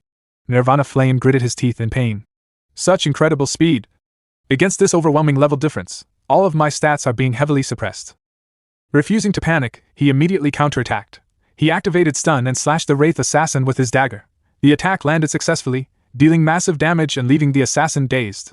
Seeing the opportunity, Nirvana Flame quickly used Combat Bandage to recover his HP. Fortunately, I'm technically the Wraith Assassin's master, he muttered. That gives me a damage bonus against it. Otherwise, defeating it would have been impossible. After recovering, he gripped both daggers tightly and charged forward at incredible speed. Before the stunned assassin could recover, Nirvana Flame unleashed a relentless barrage of slashes. Its HP rapidly dropped until only 35% remained. Suddenly, the Wraith Assassin's body began emitting violent purple energy. Nirvana Flame's expression changed immediately. When a Wraith Assassin's HP falls below 30%, it automatically activates its self-destruct skill. If I'm caught in the explosion, I'll die instantly. I have to finish it before it explodes. He slammed his foot against the ground and launched himself high into the air. Holding both daggers overhead, he roared with determination. Vital strike! He descended like a falling meteor and drove both daggers into the Wraith Assassin's head. Its remaining HP instantly fell to 0. The Wraith Assassin let out one final scream before its body shattered into countless fragments of purple light. Nirvana Flame exhaled deeply. That guy was way tougher than I expected. As the spirit disappeared, a single item fell onto the ground. Nirvana Flame blinked in surprise. The Wraith Assassin actually dropped an item? He quickly picked it up. It was a cursed skull, item of destiny. A system notification appeared. Cursed skull, item of destiny description. Crush the skull to obtain 3 dice of destiny. If the total dice roll is greater than 3, you will receive an additional potion reward. If the total dice roll is 3 or lower, you will suffer a curse. The lower the number rolled, the more severe the curse. The higher the number rolled, the greater the reward. Note, if not used within 5 minutes, this item will disappear. After reading the description, Nirvana Flame frowned. An item of destiny. Isn't this something that belongs to the Dark faction? He recalled the ancient legends. The Dark Underground was said to be home to countless dark creatures and ancient tombs. It was a paradise for wraiths, skeletons, and undead corpses. Deep within its endless darkness, evil necromancers chanted forbidden summoning spells in low, eerie voices. The land was riddled with plague, poison, and disease. Its cursed atmosphere was so deadly that ordinary people could never survive there. Only necromancers and creatures of darkness could walk its desolate lands without fear. Nirvana Flame stared at the cursed skull and muttered. 3 dice of destiny. This is completely random. Everything depends on luck. My advantage from being reborn won't help me here. He hesitated for a brief moment. Should I use it? After taking a deep breath, his eyes became filled with determination. Destiny is meant to be challenged. I've been given a second chance at life. How can I cower in fear and hold back now? With all his strength, he crushed the cursed skull in his hand. The moment it shattered, streams of mysterious energy burst forth from the fragments and gathered together in midair. The swirling energy gradually condensed into a massive glowing die with numbers from 1 to 5 engraved on its sides. Nirvana Flame's eyes widened in surprise. So, these are the dice of destiny. He raised his hand and declared confidently. Come on then, let's see what fate has in store for me. The giant die began spinning at incredible speed. Stop! The die instantly came to a halt. The number 3 appeared. A system notification immediately popped up. Curse acquired, plague weakness, type, permanent curse, effect, strength -10, a heavy, sinister aura suddenly spread throughout Nirvana Flame's body. He felt his strength weaken as the permanent curse took effect. Damn it, what terrible luck! He muttered with a bitter smile. At least it wasn't a 1 or a 2. Taking a deep breath, he prepared for the second roll. If it's only 10 points of strength, I can recover that later with the chapter of courage. I just hope the next roll doesn't give me an even worse curse. He rolled the die once more. The giant die spun rapidly before gradually slowing down. Stop! This time, the die landed on 5. A new system notification appeared. Skill obtained, Undead Rite description. Sacrifice 30% of your HP to command an undead creature. 20% chance to bring the undead creature under your control for 3 hours. Maximum controlled undead. 1. Skill cooldown, 30 seconds. Skill level, 1. Classification, Temple skill. The knowledge of the skill instantly flowed into Nirvana Flame's mind. A smile spread across his face. A temple skill. This is incredible. This is an advanced form of magic on the same level as the elemental temple skills. With this ability, I can completely go wild grinding levels throughout the undead territories. He looked at the remaining die with anticipation. Items of destiny. They can either catapult someone to the heavens in a single step or condemn them to eternal despair. I wonder, will the final roll bring me an unbelievable reward or endless regret? Nirvana Flame commanded the dice of destiny to roll for the 3rd time. A few moments later, he calmly said, Stop! The dice came to a halt, and the number 5 appeared once again. Nirvana Flame smiled. It's another 5. I wonder what reward I'll get this time. A treasure chest suddenly materialized before him. It was Pandora's box, a destiny item. Nirvana Flame frowned in surprise. Another destiny item? The system displayed its description. Pandora's box, destiny item. Place 3 items of the same tier inside Pandora's box for a 10% chance to create an item of a higher tier. If the synthesis fails, all 3 items will be destroyed. Place 1 item and 1 luck gem inside Pandora's box for a chance to upgrade the item's grade by 1 level. If it fails, the item's grade will decrease by 1 level. If the pointer lands on the luck area, luck 5 is granted. Otherwise, bad luck 5 is applied. User restriction, can be used by any profession. Nirvana Flame's eyes widened. Pandora's box can synthesize higher grade equipment? I only heard rumors about this item in my previous life. I never thought I'd actually obtain one. He carefully read the description again. If I put 3 gold grade pieces of equipment inside, there's a 10% chance of creating a dark gold grade item. Luck 5 is an incredible bonus. 5 luck points can increase a player's drop rate by 200% and raise the success rate of item synthesis by 20%. As a thief, my precise control should let me stop the pointer in the luck zone almost every time. He smiled confidently. Trading 10 strength for these 2 rewards was definitely worth it. Once I collect more equipment, I can use Pandora's box to create even stronger gear. But first, I need to deal with the problem in front of me. Nirvana Flame activated stealth and silently moved forward. He leaped onto the upper floor and landed without making a sound. Soon, he reached the Sagat Ancient City arena. So this path leads to the arena. As he stepped forward, piles of scattered bones suddenly began gathering together. The bones fused into a single body, forming a level 10 skeleton gladiator, leader grade, with 600 HP. The undead monster let out a furious roar. Seeing the powerful enemy, Nirvana Flame immediately activated Undead Right. It's a level 10 leader grade skeleton gladiator. The level gap is too large. It could kill me in seconds. I'll have to rely on my newly acquired Undead Right skill. He cast Undead Right. The skeleton gladiator instantly lost 30% of its HP. However, cast failed. The skeleton gladiator roared in anger and charged toward him. Its massive armored fist came crashing down. Nirvana Flame quickly activated Rapid Retreat, instantly moving away from the attack. Boom! The skeleton gladiator's punch smashed into the ground, creating a deep crater. The monster roared once again. Without hesitation, Nirvana Flame cast Undead Right a second time. The system announced, "You have cast Undead Right. Target HP reduced by 30%. Undead Right cast successful." The skeleton gladiator immediately fell under his control. Another notification appeared. "Please name the undead under your command." Nirvana Flame nodded. "Then I'll call you Dark Gladiator." Name confirmed, Dark Gladiator. Duration 3 hours.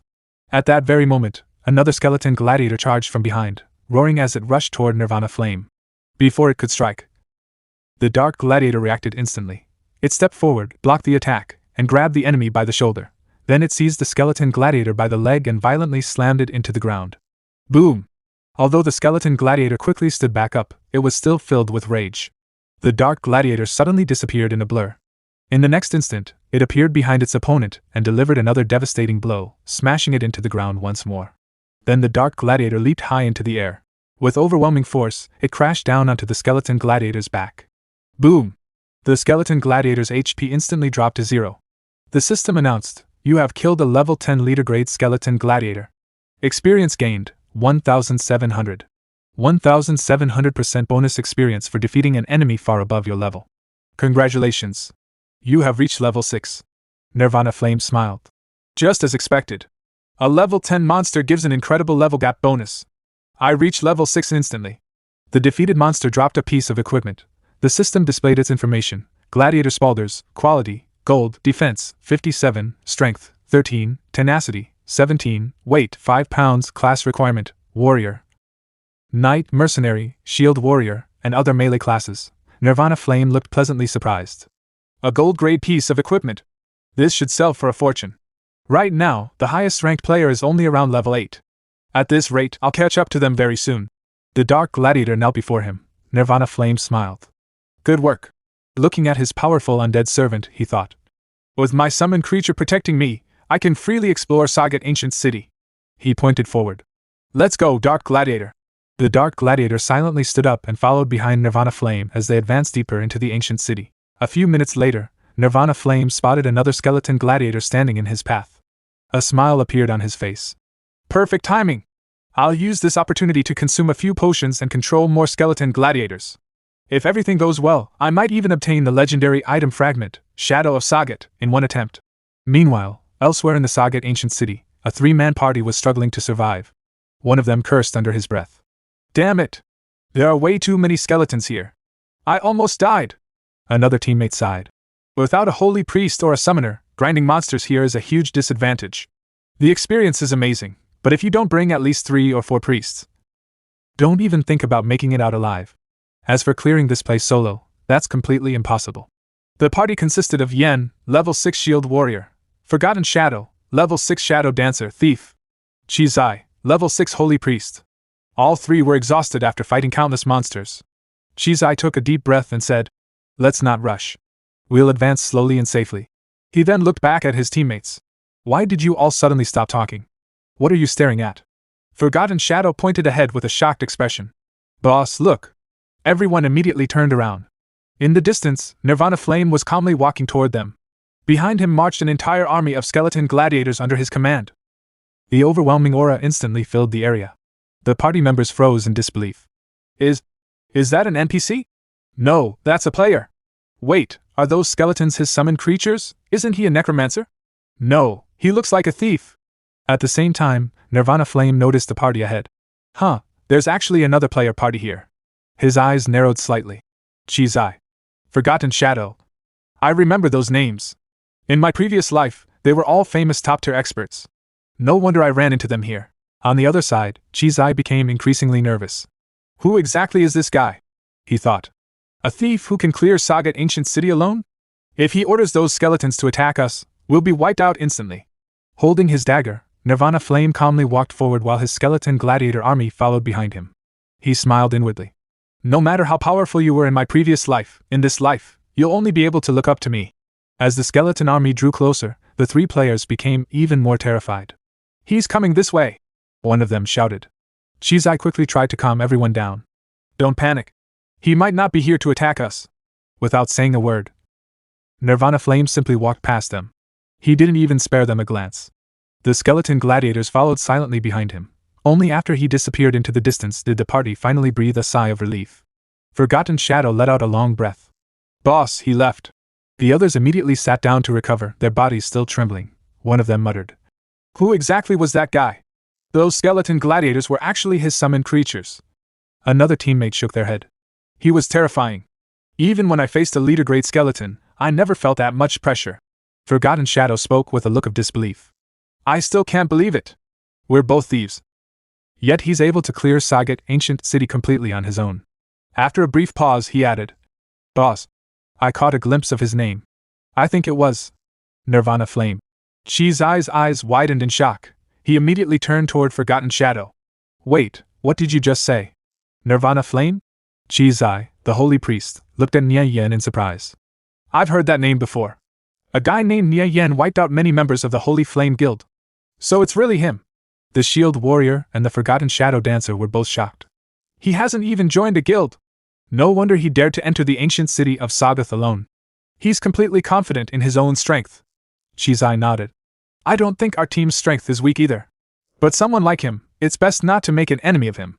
Meanwhile, Nirvana Flame remained hidden as he watched several skeleton executioners standing guard in front of a mysterious pyramid. Each level 13 skeleton executioner was a sub-elite monster with 200 HP, holding a massive axe over its shoulder. He quietly muttered. Where exactly is the shadow fragment of Sagat hidden? I didn't expect there to be this many sub-elite monsters here. It's hard to imagine the price you'd have to pay to obtain the fragment. He glanced at his Dark Gladiator. The Dark Gladiator is only level 10. It's no match for them. I'll see if I can control one using undead right. Nirvana Flame raised his crossbow and fired a bolt at one of the skeleton executioners. The arrow struck its back, slightly reducing its HP. The enraged skeleton executioner immediately charged toward him with its giant axe. Without hesitation, Nirvana Flame activated Undead Right. System notification. You cast Undead Right on the skeleton executioner. The monster's HP instantly dropped by 30%, but the skill failed to control it. Nirvana Flame quickly activated Retreat, leaping backward at full speed. The skeleton executioner swung its enormous axe into the ground, sending powerful shockwaves through the area. Nirvana Flame continued jumping backward, creating as much distance as possible. There are simply too many skeleton executioners here, he whispered. It's hard to find an opportunity to cast Undead Right on even one of them. He gritted his teeth. The level gap is too large. The success rate is far too low. Even if I somehow succeed, the other skeleton executioners will tear it apart in no time. He sighed. Am I really going to give up today? If I leave now, there's no guarantee I'll be able to recruit a powerhouse like the Dark Gladiator again. By then, someone else might have already taken the shadow fragment of Sagat. Just then, his eyes shifted toward a familiar group. It's them again. At the same time, the Shield Warrior noticed Nirvana Flame. Boss! It's that thief from before. Seeing each other, Chizai smiled and waved. Hello? We don't mean any harm. We just happened to come here. Nirvana Flame replied calmly. Whether you mean any harm or not has nothing to do with me. But I'd appreciate it if you stayed away from me. Chizai scratched the back of his head and laughed awkwardly. Brother, you're overthinking it. We just wanted to make a friend. We don't have any grudge against each other, do we? You came here alone for a reason, right? Is there anything we can help you with? Nirvana Flame narrowed his eyes. Help? If they can lure those skeleton executioners away, I might actually have a chance to enter the pyramid. After a long moment of silence, Chi Zai spoke nervously. Of course, if you don't need us, we'll leave right away. Nirvana Flame finally raised a finger. In that case, how about we make a deal? Help me with something. It's dangerous, but if you succeed, I'll give you one piece of gold-grade equipment. The shield warrior's eyes widened. Gold-grade equipment? We've risked our lives countless times and only managed to get two so far. He's a solo player, yet he's casually offering one. The forgotten shadow dancer looked at the shield warrior in disbelief. Chi Zai smiled. No, we're not helping because of one piece of gold-grade equipment. We genuinely want to help you.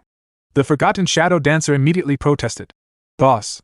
Nirvana Flame raised his hand. One good turn deserves another. As long as you help me, I'll keep my promise. Chi Zai smiled and extended his hand. All right then. What do you need us to do?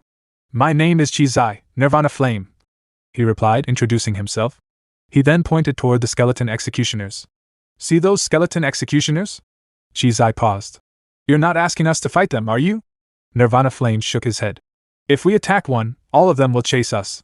I need you to lure them away. Just lure them away? That's right. Keep them away from this area for about 30 seconds. I'll head somewhere else first. I'm counting on you. Chi Zai nodded confidently. Leave it to us. Nirvana Flame joined Chi Zai's party. And Chi Zai immediately promoted him to party leader. Nirvana Flame quickly disappeared toward the pyramid. The shield warrior took a deep breath. That skeleton gladiator by his side gives off overwhelming pressure. I wonder why he's risking his life just to enter that pyramid. Chi Zai raised his hand. All right. Everyone move out. The party rushed into action. Through the party chat, Nirvana Flame sent a message. I'm in position. The forgotten shadow dancer threw his dagger into the back of a skeleton executioner and shouted. Hey! Over here! All the skeleton executioners roared in fury and turned toward him. Damn it, they all came! He muttered as he sprinted away. The shield warrior and Chi Zai immediately prepared to support him. Watching the monsters leave their posts, Nirvana Flame smiled. What a perfect opportunity! Using his incredible speed, he rushed toward the pyramid and entered without looking back. Once inside, he sent another message through the party chat. I've entered the pyramid. Hurry and run! Thanks, everyone. I'll give you the equipment after I return. Chi Zai replied with a smile. Don't mention it, brother Nie Yan. Nirvana Flame ventured deeper into the pyramid before finally coming to a stop. I finally made it in. He muttered. The dark skeleton gladiator stood silently behind him as Nirvana Flame examined the ancient surroundings. He placed his hand on a nearby pillar while wondering. Where is the shadow fragment of Sagoth? Suddenly, the pillar shifted the moment he touched it. A hidden passage opened beneath their feet, and both Nirvana Flame and the dark skeleton gladiator fell into the darkness. Crap! Nirvana Flame shouted while falling. I think I triggered a trap. Moments later, they plunged into deep water. As Nirvana Flame swam through the underwater tunnel, he noticed a faint light in the distance. That looks like the exit, he thought. He quickly swam toward the light. As bubbles rose from the water's surface, Nirvana Flame burst out of the pool and landed safely on solid ground. Looking around in astonishment, he muttered. This is... Before he could finish, a cold, ancient voice echoed throughout the chamber. This is the tomb of Lord Saristot. Any intruder who dares disturb it shall be punished by the Lord. Nirvana Flame stood silently beside his dark skeleton gladiator, staring at the massive ancient tomb before him.